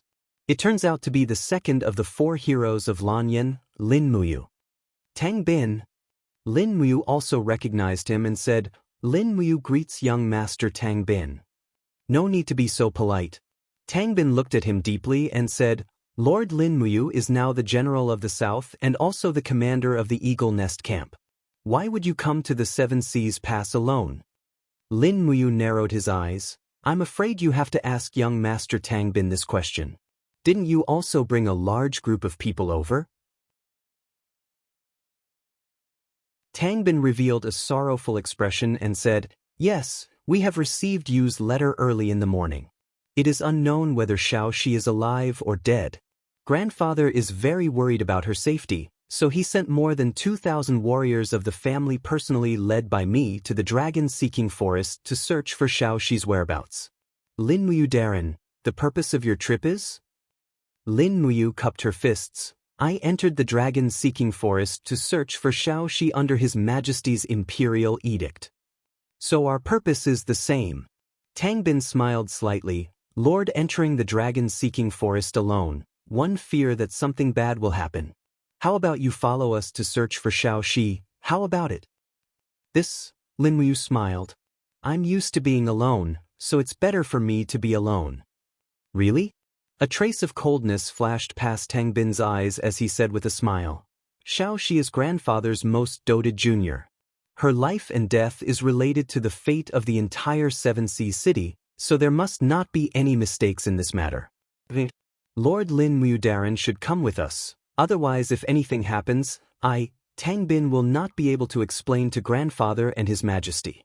Lord is a person who understands the circumstances. You should know what to do and what not to do, right?" At the side, the old man who was called Elder Jing also smiled and said, "Lord Lin Muyu, let's go together. Anyway, our purpose is the same." Around them, a group of Seven Seas City guards had already revealed their ferocious looks. Under Lin Muyu's spiritual pulse technique, the strength of these people was clear to her. Tang Bin's cultivation had improved a lot and had already reached the peak of the first heaven of the heavenly state, while that Elder Jing was at the second heaven of the heavenly state. There were also a dozen or so people who were at the third heaven of the earth state, and many of them were not much weaker. If they really fought, Lin Muyu had almost no chance of winning. The people of Seven Seas City came in a menacing manner, and they looked like they came with ill intentions. Lin Muyu naturally knew her limits, so she nodded and said, Then let's go together to find Xiaoxi. With that, she mounted the horse and sheathed the dragon spirit sword with a clang. She raised her hand to grab the handle of the pear blossom spear and pulled it out of the snow. Icatosaurus roared and followed closely behind. Tangbin glanced at Icatosaurus, and a trace of astonishment flashed in his eyes, but he did not make any big movements. Although Lin Muyu was alone, it was not easy to kill him, and once he escaped, it would probably cause a big uproar when he returned to the imperial capital. Tangbin also knew his limits. He would not make a move unless he was absolutely sure.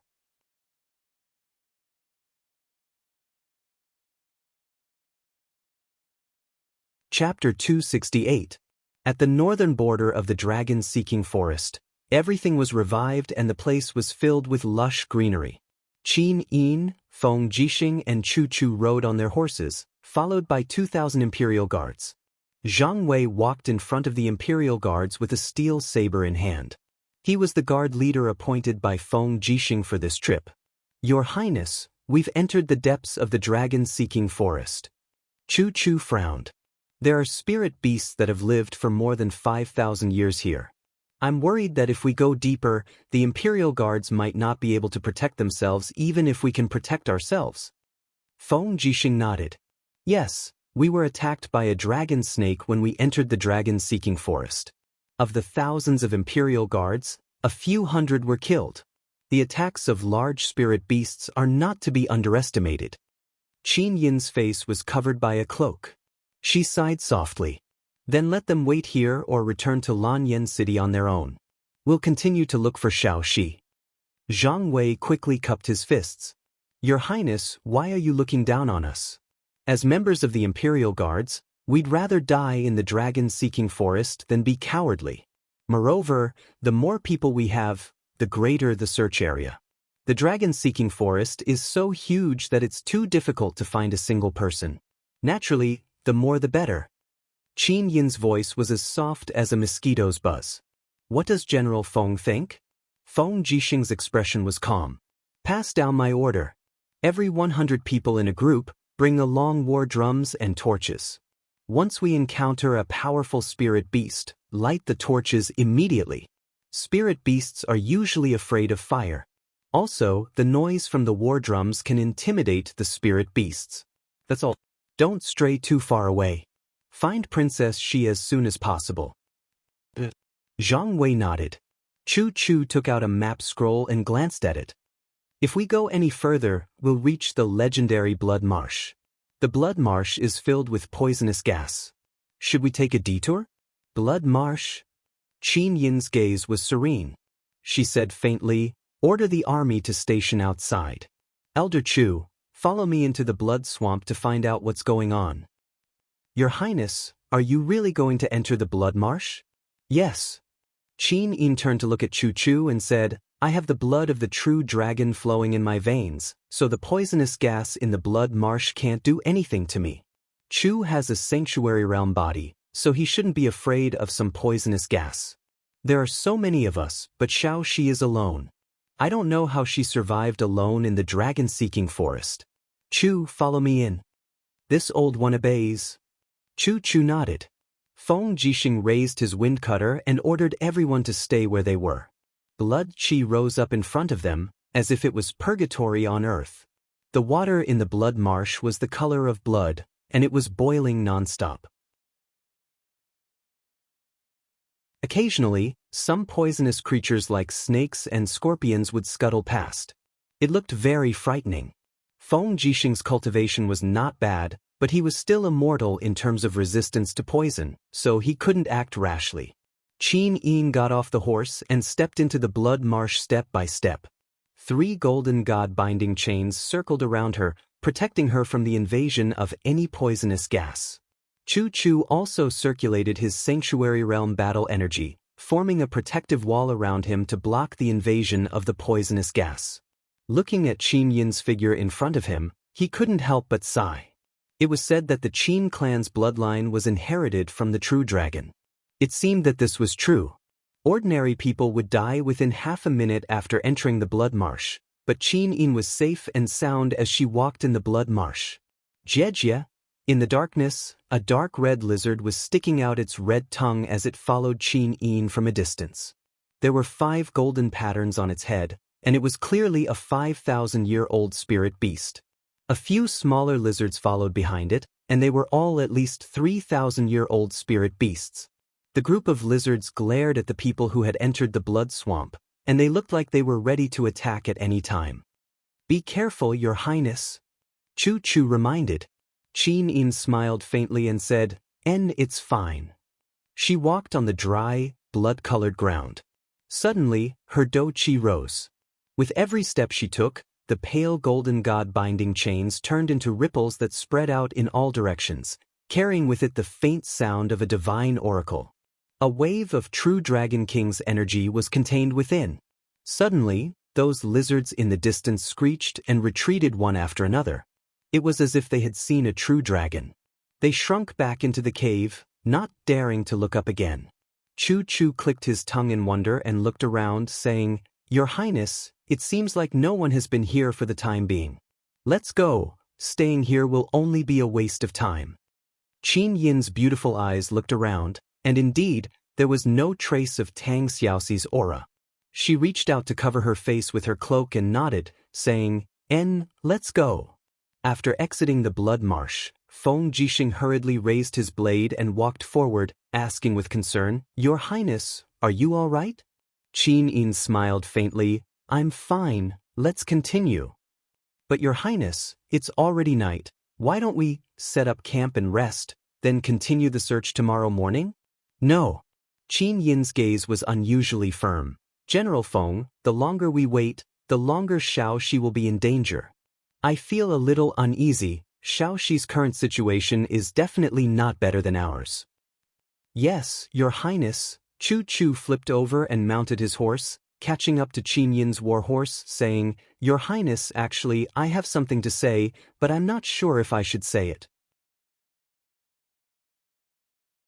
"Chu Chu, go ahead." Qin Yin's voice was calm. Chu Chu nodded, cupped his fists, and said, "Your Highness, according to you speculation and various signs, that 9-tailed fox demon is very likely to be Princess Xi, and as far as I know, the 9-tailed fox demon is very powerful. If Xiaoxi has really transformed into a 9-tailed fox, then her current strength should not be inferior to mine. Let me ask, in the entire world, how many people can still hurt Xiaoxi?" Qin Yin's eyes flickered, and she turned to look at Chu Chu, saying, "Chu, can Zhen Yifan do it?" Chu Chu was stunned, and he remained silent. Feng Jixing took a deep breath and said, "All troops, listen up, continue advancing."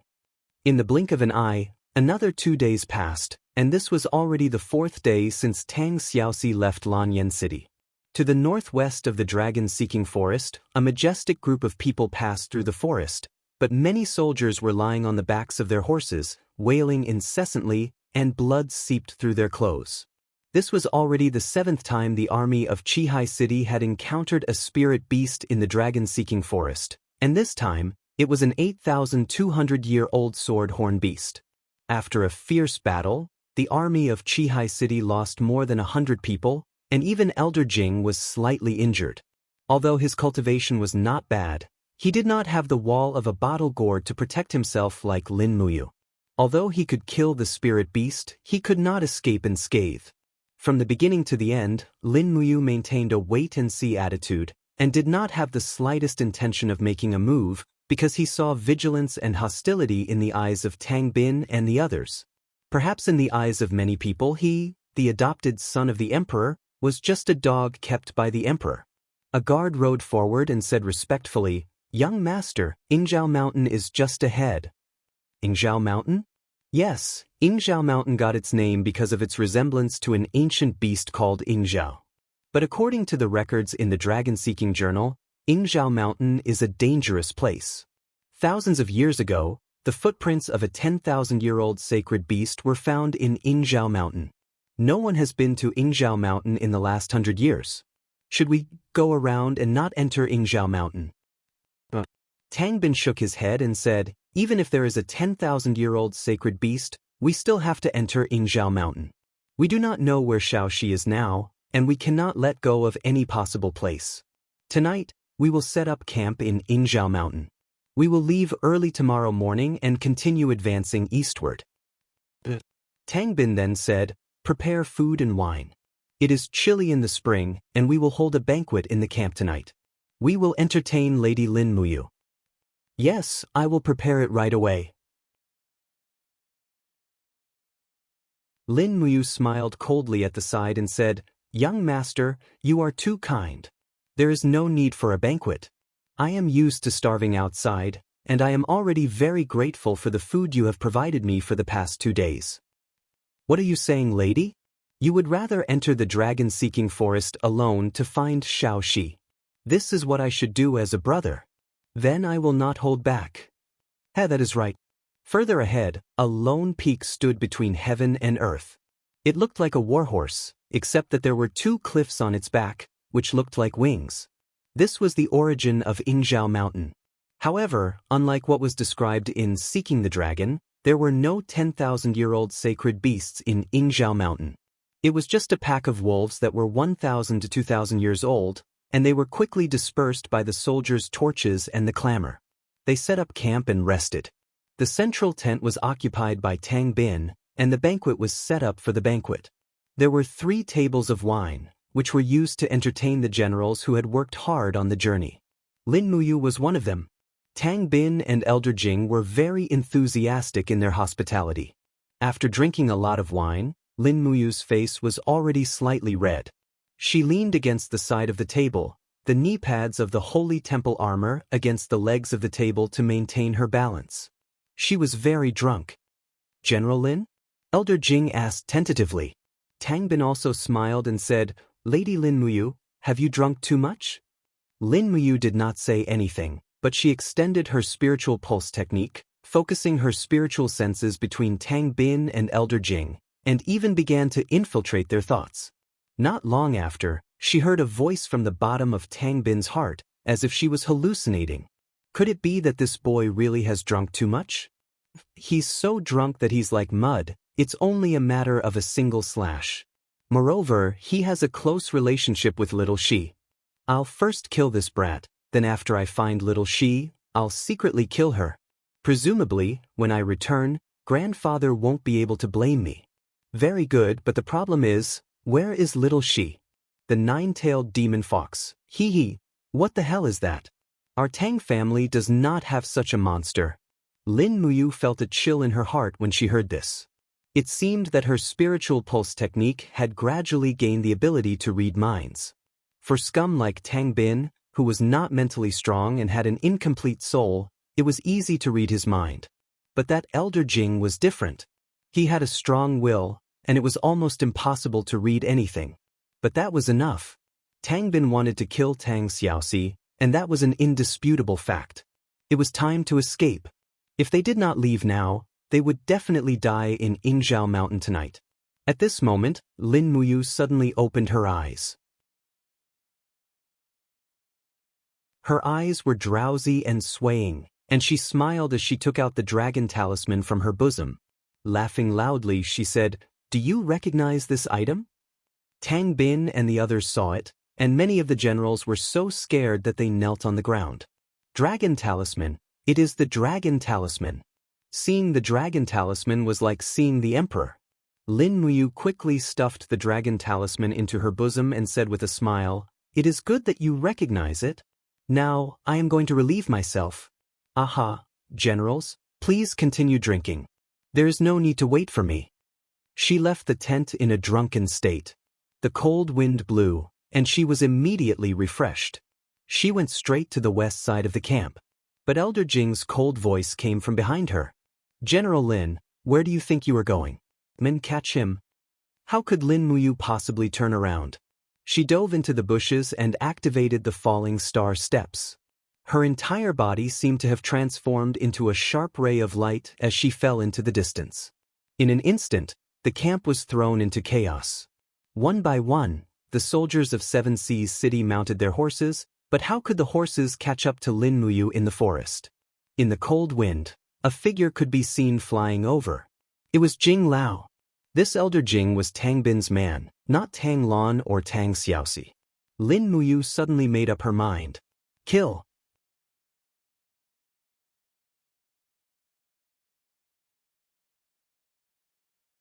Chapter 269. Xiao. A chilling palm blade came from behind. This was Jing Lao's attack. This person cultivated the law of ice, and even his words were cold. He didn't use any weapons. Since he cultivated the profound ice technique, he could kill his opponent with his bare hands. Lin Muyu suddenly dodged to the side. She only saw a strand of frosty battle energy flying past her nose. Bang! It landed on a rock at the side and created a hole. Frost quickly condensed on the rock. This Jing Lao's cultivation was indeed not to be underestimated. Dang! Lin Muyu pulled out the dragon spirit sword. With a shake of her wrist, she slashed out a sword energy. She continued to run forward while Jing Lao was blocking the attack with his palms. This place was still very close to the camp. She had to lure Jing Lao to a farther place to finish him off. Otherwise, it would bring him unnecessary trouble. Are you afraid? Jing Lao laughed wildly. His battle energy enshrouded his entire body. A black berserk beast martial soul appeared on his shoulders. He chased after Lin Muyu and laughed heartily. What a good foster son of the emperor. You are just a dog. From now on, the emperor will no longer have a foster son. Lin Muyu stopped abruptly, turned around and swung his sword again. However, he only used 70% of his strength, forcing Elder Jing to take a few steps back. However, he himself also took 7 to 8 steps back, which made him look like he was powerless. One must have good acting skills in order to survive. Lin Muyu lightly bumped into a pine tree and his body bounced back a little. With an expression of unwillingness on his face, he said, "If you kill me here, someone will definitely find out. At that time, Imperial Father will definitely destroy the entire Seven Seas city to avenge me." Ah, ridiculous! Jing Lao's face was full of contempt. He slapped again and shouted angrily, "Who do you think you are? You want to make the Emperor angry at the Seven Seas city? Dream on." However, Elder Jing felt a chill in his heart. He knew that he had to kill Lin Muyu today. Otherwise, if the matter was exposed, whether it was the Emperor or Tanglon, he wouldn't be able to bear the consequences. Elder Jing's palm strike was faster than the previous one, causing the battle aura armor around Lin Muyu's body to dissipate over and over again. Even the corner of Lin Muyu's mouth was bleeding. But he kept running and retreating. In the blink of an eye, he had run for nearly 5 miles, far away from the camp of Seven Seas City. Even Ingzhao Mountain was just a shadowy hill under the moonlight. At that moment, Lin Muyu suddenly turned around. Her entire temperament seemed to have changed in an instant. Her fighting chi was suddenly raised to the peak. She waved her palm gently, and the golden gourd martial spirit came out of her body. She added the shell of the tortoise and the dragon scale wall one after the other, and she slapped at Elder Jing's palm. Bang! Lin Muyu did not seem to be at a disadvantage in this attack. Elder Jing's palm landed on the wall of the gourd, causing sparks to fly. However, the recoil from the wall of the gourd made Elder Jing's arms numb. He could not help but feel a chill in his heart. Could it be that this brat had been pretending to be weak all along? Show me what you've got or you'll die very quickly. Lin Muyu smiled. The dragon spirit sword in her hand made a joyful sound, and at the same time, the 7 planets Xian energy in her arm poured into the sword. Jing Lao trembled, and his whole face seemed to be twisted. He said, "You bastard." After saying that, Jing Lao's face became even more twisted. Sharp horns extended out from his shoulders, piercing through his body and dripping with blood. A horn also appeared on his head. His dou qi surged and his muscles swelled. At this moment, Jing Lao didn't look like a human at all. Instead, he looked like an evil spirit. "What's that?" Lin Muyu said lightly. Jing Lao had a mocking look on his face. "You don't even understand the beast martial soul's combination realm. I've followed Master Lan to battle all over the world, and I've made many achievements. Who on this continent doesn't know my name? You ignorant person, go to hell." Jing Lao suddenly attacked with his palm, and the image of a fierce tiger appeared in his palm. He roared, "Fierce tiger descends the mountain." Fighting chi surged. This was not a simple attack. It was obvious that Jing Lao had used the combination realm and martial soul to greatly increase his cultivation. The power of this attack was no less than the third heaven of the heaven realm. Lin Muyu secretly circulated her strength, and the 7 planets' Xian energy crazily poured into the long sword. She suddenly grabbed the sword hilt with both hands and attacked with the shocking thunder wild wave, chaos of the common people. Bang! Fire and frost rushed into the sky, and the surroundings were as bright as day. Jing Lao's face looked even more ferocious under the strong light. Lin Muyu spat out a mouthful of blood and retreated a few steps. Her strength was inferior after all. However, Jing Lao was not much better. His arms were a little numb, and the chaos of the common people's Xian energy was very overbearing. Even if it couldn't hurt him, it wouldn't make him feel good. Good lad, you're really something. Jing Lao grinned ferociously and opened his palms. Streaks of frost lingered on his arms as if they had a mind of their own. He laughed confidently and said, "You forced me to combine realm and beast, and now this is your fate. Prepare to die." Lin Muyu wiped the blood from the corner of his mouth and couldn't help but smile. He held the long sword with both hands again, and the golden gourd martial soul lingered around him. The wind danced wildly, and his cloak fluttered. He looked like a god descending to the mortal world, mighty and awe-inspiring. This time, he skipped the 2nd and 3rd luminaries. His soul power had greatly increased with his cultivation, and he could control the power of the 4th luminaries. The true dragon essence fire flowed from his arms into the long sword, and at the same time, the cry of the 4 luminaries demon and god appeared on the sword. Jing Lao roused his Do Qi, and suddenly put his palms together. His body speed increased, and he rushed over, shouting, "Die!" Cold ice descends. Lin Muyu didn't say a word, and brazenly slashed with his sword. True dragon essence fire, cry of the 4 luminaries demon and god. The space seemed to have been distorted by the 7 planets' Xian energy, and this small space had completely become Lin Muyu's territory under the force field of the cry of the 4 luminaries demon and god. Naturally, the power of this move had greatly increased. Boom! Ice and fire collided, and the momentum was monstrous. The soaring flame wave and the frost collided, and the impact caused the surrounding forest to collapse, and the gravel on the ground rolled in all directions. Jing Lao let out a miserable howl. His opponent's Xian energy was endless, and even after exhausting the cold ice descends, he still had the strength to counterattack. Jing Lao's arms were bleeding, and he was injured. B*****. How could you possibly defeat me? Jing Lao roared, and like a ferocious beast, he suddenly covered the ground with his palms. Suddenly, the ground started to tremble, and the frost elements in the surrounding quickly rushed into Jing Lao's body. Was he going to borrow the power of the earth's frost? Lin Muyu was slightly stunned, but he naturally had a way to deal with it. He raised his hand and sheathed his sword, and suddenly placed his left arm in front of his chest. This arm, which was remolded by the divine power of the profound spirit ruler, not only contained Xian energy, but also the vast true dragon power. Under the urging of Lin Muyu's power, his entire arm was surrounded by flames, and a golden true dragon was circling around it. At the same time, he suddenly concentrated the 3 luminaries' calamity's Xian energy, and suddenly, the power of all living beings in the world seemed to be surging toward Lin Muyu. Whether it was the spiritual beasts, trees, or strange stones with spiritual power, every bit of power could be used by him. This power of borrowing the power of nature was far from what Elder Jing could compare to. Jing Lao raised his head, and when he saw Lin Muyu standing in the same place with the dragon power circling around his left arm, his whole body trembled.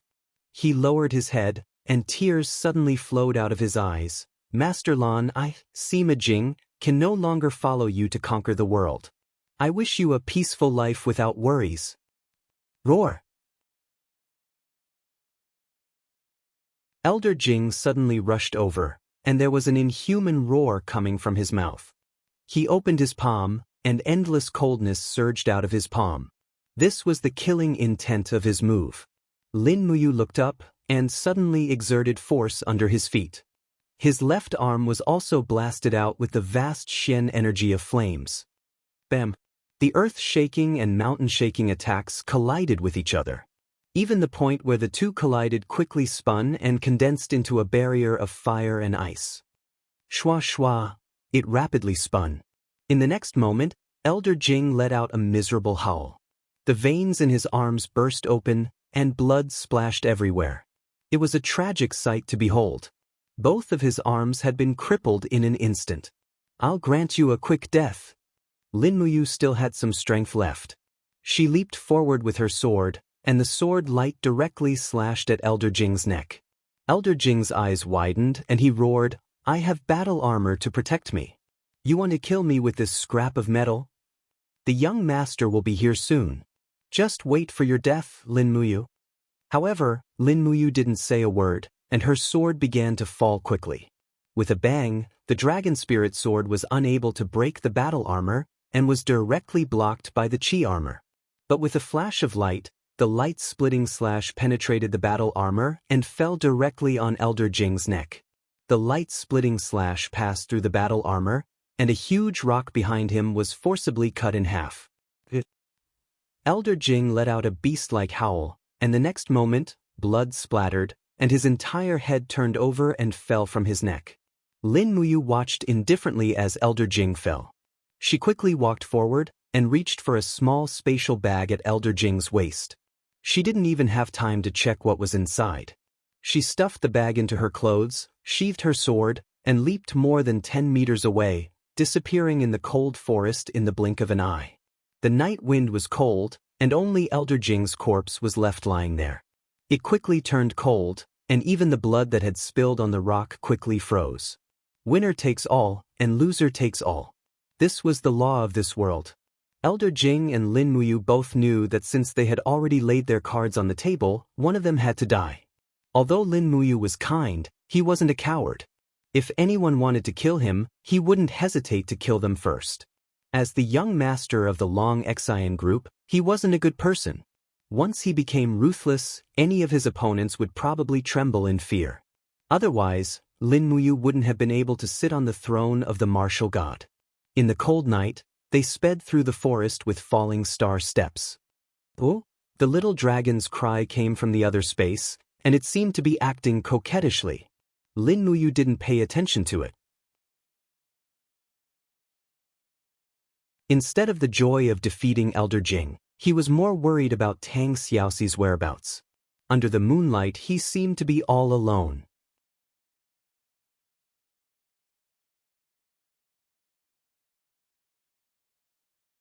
Chapter 270. Amidst the sound of hooves, Tang Bin arrived with a group of heavy cavalry from Seven Seas City, only to see that a large piece of empty land in the fertile land had been turned into a battlefield. All the withered trees had been uprooted by the wind, and there were even 3 large pits in the ground. Every collision between 2 experts would leave a deep pit. Beneath a huge rock, Sima Jing's cold corpse lay there, with his head separated from his body. Tang Bin's body trembled, and he got off his horse. Under the illumination of the torch, he looked at Sima Jing's corpse with a livid expression. His eyes were bloodshot as he said, "Who did this?" A young clansman said with a cold expression, "Apart from Lin Muyu, who else has the ability to kill Elder Jing here?" Moreover, Elder Jing's head was chopped off with a single slash, and the cut was very smooth. Lin Muyu is skilled with the sword, so who else could it be? Another clansman gritted his teeth and said, "Lin Muyu is a bastard. Our Seven Seas City treated him so well, but he actually repaid our kindness with enmity and killed Elder Jing." Bastard? Tang Bin's body trembled slightly, and he was completely dispirited. After losing Sima Jing, it was as if he had lost an arm. He knew Sima Jing's strength very well. Sima Jing was at the peak of the second heaven of the heaven state, but once he shapeshifted, his strength would at least be at the third heaven of the heaven state. There was no need to mention the dangers in the dragon-seeking forest.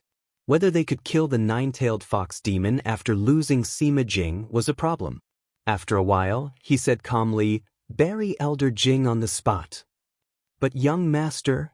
One of the attendants said, "Elder Jing has followed Duke Lan for decades, and his military exploits are outstanding. Today he died here. Can we bring Elder Jing's body back to Seven Seas City for burial? That is his hometown." Tang Bin's gaze turned cold and he said, "Our mission this time is to find Xiaoxi. Although Elder Jing has made great contributions to Seven Seas City, is he more important than Xiaoxi? Moreover, Elder Jing is a soldier, and dying in battle is a kind of final destination. Bury him, and then continue searching for Xiaoxi's whereabouts." "Yes, young master." At dawn, Lin Muyu, who had been running for her life, had exhausted a lot of her energy. She suddenly threw a punch through the air. The four-dimensional energy surged and forcefully tore open a spatial crack 14 meters away. The Acatosaurus cub quickly crawled out of the spatial crack while howling. It knew that its master could only maintain the spatial crack for 10 seconds at most. It did not want to be trapped by the disappearing spatial crack. Howl! The little dragon ran to Lin Muyu's leg, rubbed against its owner's leg, and rolled on the ground happily. Lin Muyu could not help but smile, and a warm feeling welled up in her heart.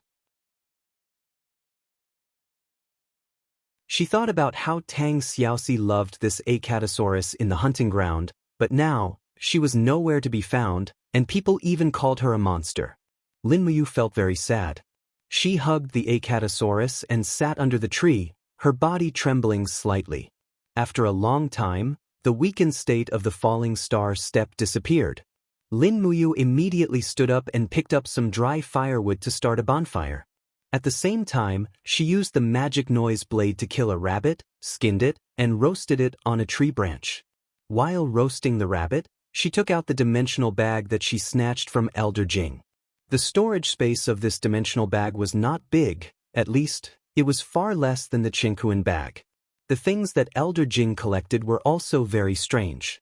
They were all gold coins, diamond coins, and other valuables. In addition, there were several land deeds and contracts of slavery in Seven Seas City. After taking a closer look, there were a total of 7 land deeds, which also indicated Elder Jing's wealth and status in Seven Seas City. There were 7 mansions in the third ring of the Seven Seas Province's provincial capital city, and 4 contracts of slavery. They were women aged 16, 18, 20, and 22. Although this old guy was not young, his degree of extravagance and debauchery was no less than those young nobles in the imperial capital. Lin Muyu remained silent and threw the 4 contracts of slavery into the bonfire. Once Elder Jing died, these 4 girls would regain their freedom. As long as there were no contracts of slavery, they would not need to be slaves. As for the 7 land deeds, they would all be transferred into her Qingquan bag. Perhaps one day, when she really fell into dire straits, she would at least have 7 properties in Seven Seas City. Moreover, even if in the future, in the event that she married Tang Xiaoxi, it would be considered a dowry. Thinking of this, he could not help but feel distressed. Marrying Tang Xiaoxi, this sentence seemed so ridiculous now. Tang Xiaoxi was a 9-tailed demon fox, a 9-tailed demon fox that was despised and feared by the world. How could he marry her? Lin Muyu curled up in the cold wind and roasted rabbit meat. No matter how strong a person's strength was, after the eruption, what was left was only weakness. However, when he thought about it again, perhaps the people of this world couldn't tolerate the 9-tailed fox, but there wasn't anything he couldn't accept. The 9-tailed fox was destined to be a heavenly beauty. Moreover, little she was such a good person, so what was wrong with marrying a 9-tailed fox? However, the premise of all this was that Qin Yin could tolerate her. Lin Muyu was well aware of Qin Yin's feelings for him. At the same time, he also understood that Qin Yin was the one he truly loved. It was just that there was a great disparity in their statuses. After thinking about it, he slapped his forehead. What was the point of thinking so much? Perhaps in the end, neither of these 2 girls would be his. The little dragon was impatiently waiting for the rabbit meat to be roasted. It even winked at its master, indicating that it could accept rabbit meat with blood on it. However, Lin Muyu did not have the slightest intention of paying attention to it, because he could not accept rabbit meat with blood on it. If the conditions allowed it, It would affect digestion and be bad for the stomach. After the meat was roasted, this time, in order to maintain her strength, Lin Muyu ate half of the rabbit. She only gave the other half to the little dragon and then let it hunt around by itself. The little dragon did not disappoint her. Not long after, it bit a wild boar to death and dragged it back. This wild boar weighed at least 200 catties, much heavier than the little dragon. It was rare that the little dragon could drag it. Moreover, the little dragon placed the wild boar carcass in front of Lin Muyu and began to talk, with its claws and fangs. Although Lin Muyu could not understand what it was saying, she could understand its intention. The little fellow was inviting her to have a meal together. "No need, you can eat." Lin Muyu smiled and patted the little fellow's head. She took out a map of the dragon-seeking forest and studied it carefully. Where would Tang Xiaoxi go? After looking at the map again and again, Lin Muyu's heart suddenly lit up. In the depths of the southern jungle of the dragon-seeking forest, there was a dragon's tomb. This was the place that Lin Muyu, Tang Xiaoxi, and Qin Yin had been to together. It was also the place that Chu Chu was guarding. Would Tang Xiaoxi go there? At the thought of this, Lin Muyu could not help but cheer in her heart. Yes, Xiaoxi must be in the dragon's tomb. She knows. If Xiao Yin and I want to find her, we will definitely go to the dragon's tomb. I'm really too stupid. I actually did not think that Xiaoxi would be in the dragon's tomb. Sigh, she is in the dragon's tomb. When he looked up, he saw that most of the wild boar had already been eaten by the little dragon. He immediately patted the little dragon's head and said, "Eat quickly, we have to continue our journey after eating." After the little dragon finished eating, it was thrown into the alternate dimension. Lin Muyu immediately activated the fallen star steps and traversed the depths of the dragon-seeking forest. After losing her warhorse, she could only rely on the fallen star steps to travel. Moreover, if she could guess that Tang Xiaoxi would go to the dragon's tomb, others might be able to guess as well. After all, many people knew about that trip to the dragon-seeking forest. However, Lin Muyu did not know that this time, there was more than one group of people who wanted to kill Tang Xiaoxi. Dragon-seeking forest, southern jungle. A group of about 500 people rode slowly through the jungle. At the front of the group was an old man dressed in light armor. He wore a cloak embroidered with a python, and on his chest was a shiny golden purple flower empire emblem. A group of people behind him also wore the emblems of the empire's soldiers. A large flag that fluttered in the wind had the word engraved on it. They were the troops of the Divine Marquis Constabulary. In the crowd, Captain Sikongnan carried his long sword and quickly moved forward. He said, "Marquis, the messenger bird reported that the territory of a 7,200 years old bramble wolf is in front of us. Should we go around it?" Zheng Yifan shook his head and said, "No, this old man will go and kill it in a moment." Sikongnan held his saber and bowed respectfully. He asked cautiously, If we find Tang Xiaoxi, what should we do? Please tell us, Marquis. Otherwise, we won't know what to do." "That depends on what kind of Tang Xiaoxi it is." Zheng Yifan squinted his eyes and smiled. "What do you mean?" Sikongnan was a boorish man and naturally did not understand the mystery. Zheng Yifan smiled faintly and said, "If it's Tang Xiaoxi in her normal form, we'll bring her back to Lanyan City and take good care of her. If it's Tang Xiaoxi in the form of the nine-tailed demon fox, we'll kill her on the spot and leave the Imperial Army's insignia behind." Sikongnan was confused. "What do you mean? Why don't we take this opportunity to kill Tang Xiaoxi? She is Her Highness Qin Yin's best friend. If Tang Xiaoxi is alive, it is destined to be a contract between the imperial capital and the Seven Seas city." Zheng Yifan said lightly, "You only know one thing, not the other.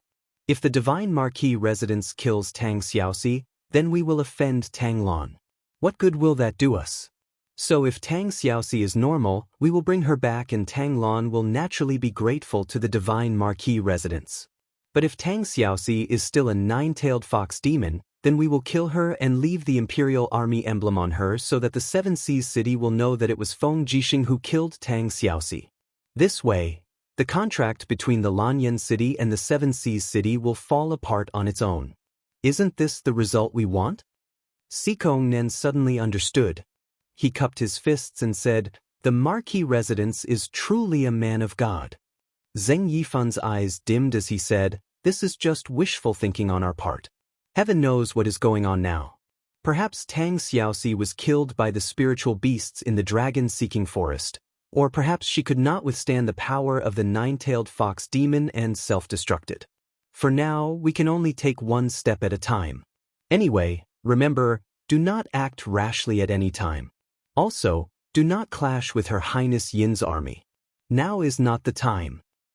"Yes, Marquis residence."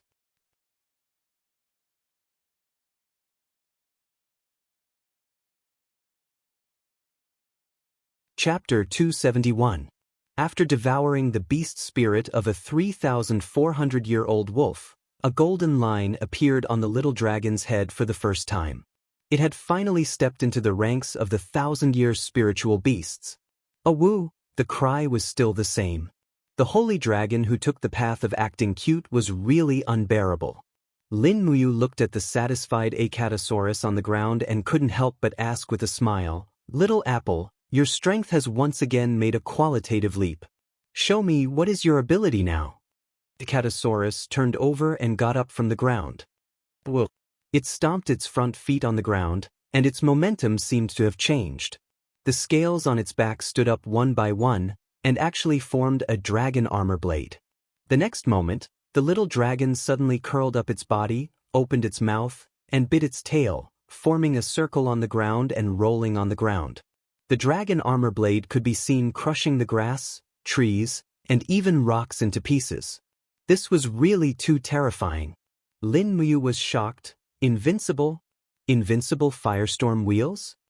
The little dragon stopped and happily nodded its head, as if it very much recognized this name. This was the second evolution of Acatosaurus. The first evolution gave it the ability Phantom Claw, and the second evolution gave it the invincible firestorm wheels. Moreover, it could be foreseen that once Acatosaurus reached adulthood and used the invincible firestorm wheels with its huge body, it would be simply a purgatory. Oh, Acatosaurus, who had just entered the second evolution, seemed to be very tired. It needed to rest. Lin Muyu was a considerate master, and immediately waved her fist to split open a space crack, letting the little dragon into sleep and grow. After eating the last piece of meat in her hand, Lin Muyu stood up, and her whole body was filled with combat energy again. She could run all the way again. Although the Fallen Star Steps was fast and could run for about 500 miles in one go, it consumed too much of her physical strength. However, she had no choice. After all, the Dragon Tomb was too far away. Even at full speed, it would take 3 to 4 days to get there. She didn't know how Tang Xiaoxi was doing now. She hoped that she wouldn't meet a human. After all, in the form of a 9-tailed demon fox, no matter how beautiful she was, she would probably scare away a lot of people. After running for more than 500 miles, the sky darkened again, and it was night again. Lin Muyu slowly slowed down. She needed to rest for a while. Her physical strength and combat energy were about to be exhausted, and her legs felt like they were filled with lead. She couldn't run anymore. However, just when she stopped, she suddenly heard the sound of hooves from afar. After a few seconds, a group of people appeared in her field of vision. It was a group of wandering mercenaries, and there were about 50 of them. Although they were dressed like mercenaries, their armor was brand new, and their weapons were excellent. The horses they were riding on were also very sturdy. They didn't look like mercenaries at all. Not good. Lin Muyu didn't have time to dodge, and she was already in the sight of the mercenaries. The most frightening thing was that she couldn't move her legs anymore. The terrifying state of the Fallen Star Steps had come, and her entire body's combat energy and physical strength had entered a state of exhaustion. She needed at least half an hour to recover. "There's someone there." A group of mercenaries suddenly pointed their weapons at Lin Muyu and shouted, "Catch him!" They had horses, so they definitely couldn't run away. Lin Muyu stopped running. She held the dragon spirit sword in her hand and smiled as she looked at the group of people rushing up the hill and surrounding her. Her eyes were filled with confidence and arrogance as she said, "What do you want?" The mercenary in the lead was a man with a long beard. He was very sturdy, and he held a heavy battle axe in his hand. Moreover, this axe had a faint hint of soul refining in it. It was a mysterious rank axe, and although this man tried his best to hide his cultivation, Lin Muyu could still sense the surging combat energy in his body with the spirit pulse technique. The other dozens of mercenaries were also not ordinary people. Most of them were people with Earth Realm cultivation. This group of people was definitely not as simple as wandering mercenaries. Lin Muyu felt a chill from the bottom of her heart. She secretly lamented that her luck was too bad. The mercenary in the lead lowered his axe and came to Lin Muyu's side. He spurred his horse around and smiled. This armor is not bad. If I'm not wrong, this is the attire of the Holy Temple in the capital. I wonder, who are you in the Holy Temple? You actually have a golden badge and the rank of Chiliarch. They came with ill intentions. Lin Muyu cupped her fists and said in an imposing manner that did not lose to her opponent, "I'm Ma Lin, a gold star instructor of the Holy Temple. I entered the dragon-seeking forest to cultivate by myself this time. For you." The man laughed and lifted the battle axe on his shoulder. He said, "I'm Li Jingxi, the leader of the Violet Mercenary Group in Lanyan City. Lord Holy Temple, since we've met here, why don't we have a drink or two? Since it's getting cold, why don't you set up camp with us?" Lin Muyu's gaze was indifferent. "You want to rob someone from the Holy Temple? No, we don't have the guts." Li Jingxi laughed and said, "You're too cautious, Lord. We, the Violet Mercenary Group, are all heroes who fight for justice. Someone, give this lord a horse and help him carry a weapon." A mercenary led a skinny horse over and stretched out his hand. "Lord, may I help you carry a weapon?" Lin Muyu scanned the group of people with clear eyes.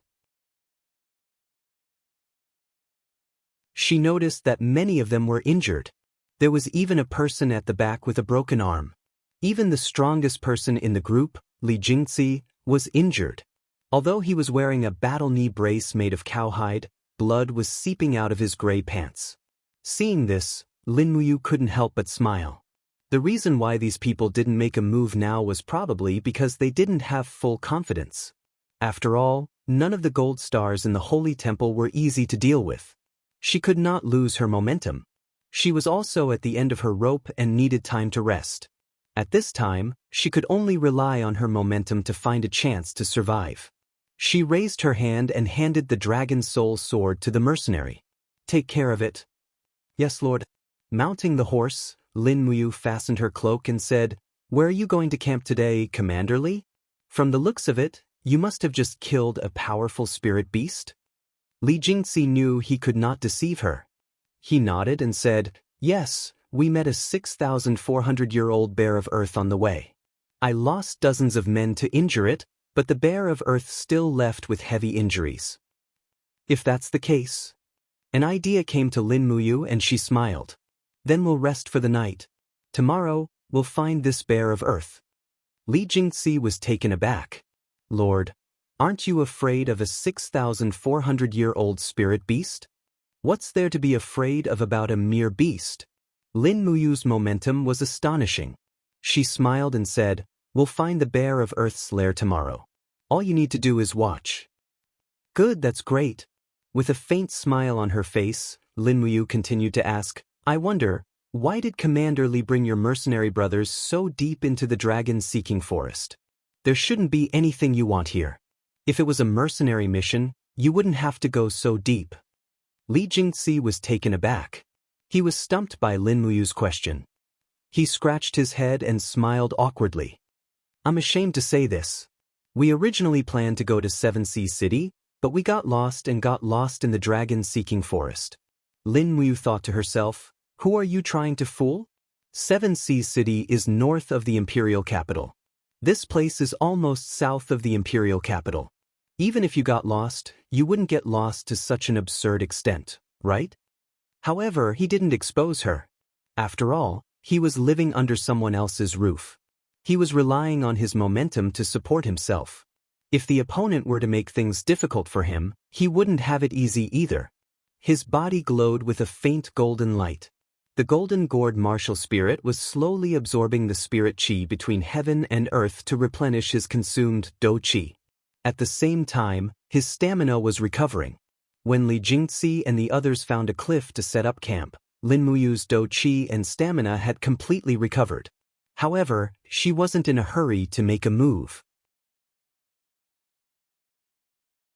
She had to figure out who this group of people were first.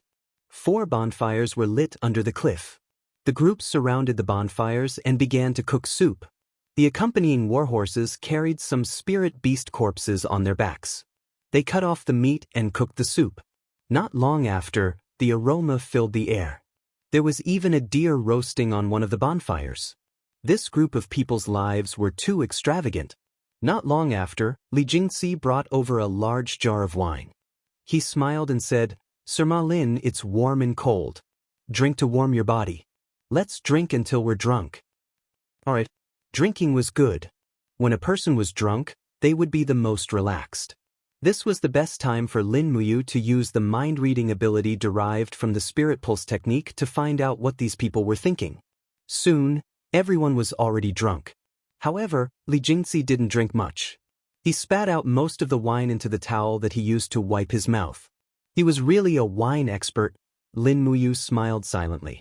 She slowly extended the spirit pulse technique and seeped into Li Jingxi's Yi. Soon, she heard a voice saying, "I really can't see the depth of this brat's cultivation. Damn it, we've been ordered to hunt down Tang Xiaoxi. I don't know if we'll succeed. Once we get this brat drunk, we'll kill him. We can't let this bullsh T Ma Lin ruin our mission." However, what exactly was the mission? He refused to say it no matter what. Lin Muyu was a little anxious. After waiting for a while, she finally read Li Jingxi's Yi again. Is Tang Xiaoxi really that important? Seriously, Her Highness gave us this kind of mission. We don't have many people lurking in the capital. We haven't even seen Tang Xiaoxi and we've already lost so many people. She even told us to be careful and not ruin Shinho's plan. Damn it. After we finish the mission, it's time to ask Her Highness to send more people to us. She also needs to reward us more. Who was this Her Highness? Lin Muyu frowned. Could it be that this group of people was sent by Qin Yin? That couldn't be right. If Qin Yin really sent more people, she would have come herself.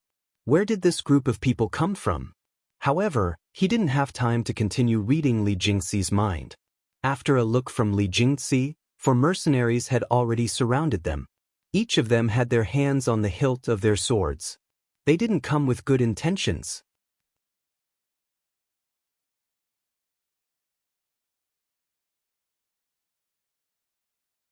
Chapter 272. This group of people were definitely not ordinary mercenaries. While they were drinking and eating, they didn't speak a single word. Rather than saying that they were mercenaries, it would be better to say that they were regular soldiers with strict discipline. Furthermore, their gazes were not filled with the greed and arrogance of mercenaries, but with restraint and fortitude. At this moment, 4 people surrounded Lin Muyu. Li Jingxi held a wine glass in one hand and a sword hilt in the other. He smiled and said, "Lord Ma Lin, you've drunk too much. Come, let us brothers send you on your way." Clang. Li Jingxi held the sword hilt upside down and suddenly raised his hand to pull out the blade. The blade turned into a bolt of lightning and swept upwards towards Lin Muyu's side. At the same time, the surrounding 4 people also pulled out their swords and stabbed forward. This kind of tacit understanding wasn't something that ordinary mercenaries could have. One could imagine how many unguarded experts they had killed using this method. However, Lin Muyu wasn't one of them. A golden light suddenly bloomed from Lin Muyu's body. The golden gourd walls came out of her body and protected her body. After a few dang sounds, the 5 long swords were all deflected. At the same time, Lin Muyu leaped up and opened her hand. Flames lingered around it as the dragon spirit sword on the horse's back was quickly unsheathed. Poof! With the imperial sword technique, the dragon spirit sword pierced through a mercenary's abdomen. Lin Muyu's right hand controlled the dragon spirit sword in the air while her left arm was surrounded by the true dragon aura. With 2 peng sounds, the other 2 mercenaries were pushed back. Taking advantage of the fact that Li Jingxi couldn't open his eyes due to the sunlight, she lifted her leg and gave him a heavy kick. Immediately, Li Jingxi covered his abdomen and retreated with a face full of shock. Swoosh! The demonic noise saber pierced through the air. Lin Muyu was multitasking. The invisible demonic noise saber quickly attacked and killed several people. At the same time, she controlled the dragon spirit sword to continue the slaughter. Her true dragon arm also didn't stop attacking the surrounding mercenaries. Kill him! Attack together! Use your bows and arrows! Li Jingxi shouted as he retreated. However, the arrows were unable to kill Lin Muyu. The defensive ability of the Golden Gourd walls was extraordinarily tyrannical. Lin Muyu flew through the crowd like a whirlwind, her killing intent surging. In the blink of an eye, the dragon spirit sword was already covered in blood, while the demonic noise saber danced formlessly in the crowd. In the blink of an eye, the necks of several people wielding longbows were cut into pieces. Bang! A loud boom erupted from behind her. Li Jingxi had unleashed an attack imbued with his scorching battle qi, and Lin Muyu shuddered involuntarily. At the same time, the walls of the gourd finally shattered, and the sharp arrows bounced off her suit of battle armor. Lin Muyu had killed over a dozen people in the blink of an eye, but she had also expended over half of her battle qi. His suit of battle armor quickly dissipated, and he was at a huge disadvantage in a one-on-one battle. Puff, puff! In the instant that his battle armor had shattered, he had been struck by 2 arrows on his back. Even though the arrows had only pierced a few centimeters into his flesh through his suit of battle armor, it was still an excruciating pain that reduced his strength by at least 30%. To catch bandits, first catch their leader. Lin Muyu rushed toward Li Jingxi and raised her hand to unleash a punch. Chaos of the lives. Lin Muyu's strength was already above Li Jingxi's, and she also had the 7 luminaries' profound energy. She instantly shattered Li Jingxi's sword, and the dragon spirit sword swept past, slicing the battle axe that Li Jingxi had just raised in half.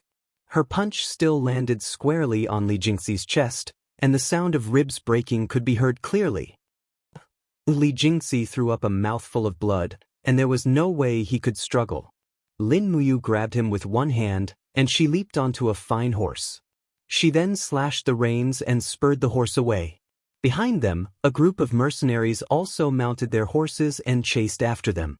Lin Muyu put Li Jingxi on the horse's back, turned around, and unleashed a demonic sound fist. Immediately, a mercenary groaned and fell to the ground, killed on the spot. In the end, Lin Muyu spun around 3 times, and 3 mercenaries with high cultivation bases were killed by the demonic sonic fists imbued with battle energy. Li Jingxi, who was on horseback, spat out a mouthful of blood as he shouted, "Stop chasing, let's hurry back to the imperial capital and report to the special envoy. The person who killed me is Lin Muyu."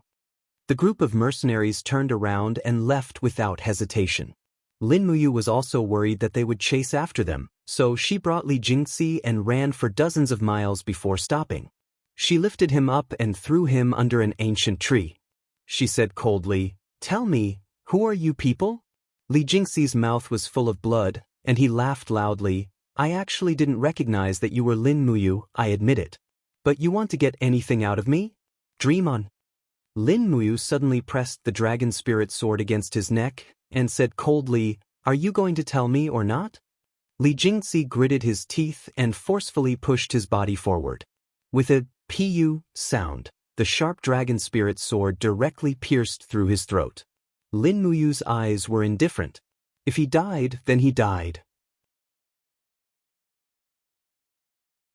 This kind of person's death was not to be regretted, but it was a pity that she didn't get anything out of him. She didn't know where these mercenaries came from.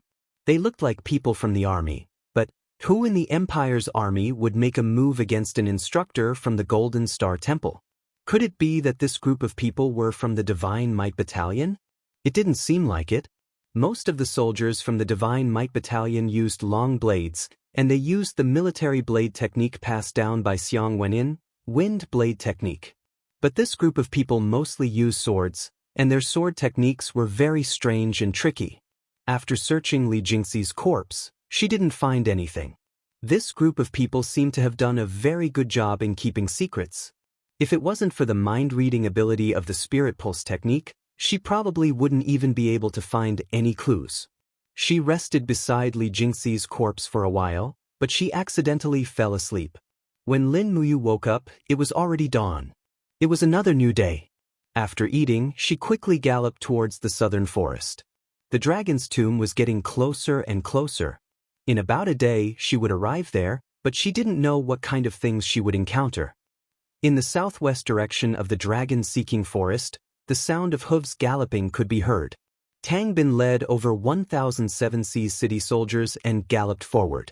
After being attacked by spirit beasts 3 more times, the number of people in Seven Seas City was greatly reduced, and there were less than 1,200 people left.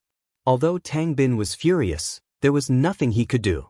There were many powerful spirit beasts in the dragon-seeking forest, and if humans accidentally stepped into the territory of these spirit beasts, they would be attacked. After all, spirit beasts also understood the importance of territory.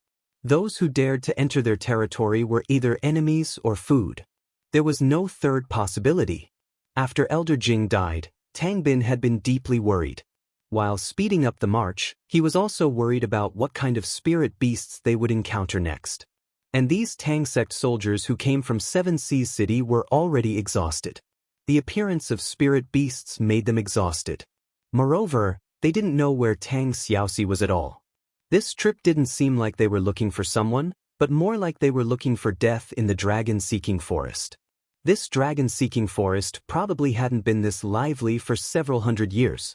It was simply like a feast for the long-lived spirit beasts.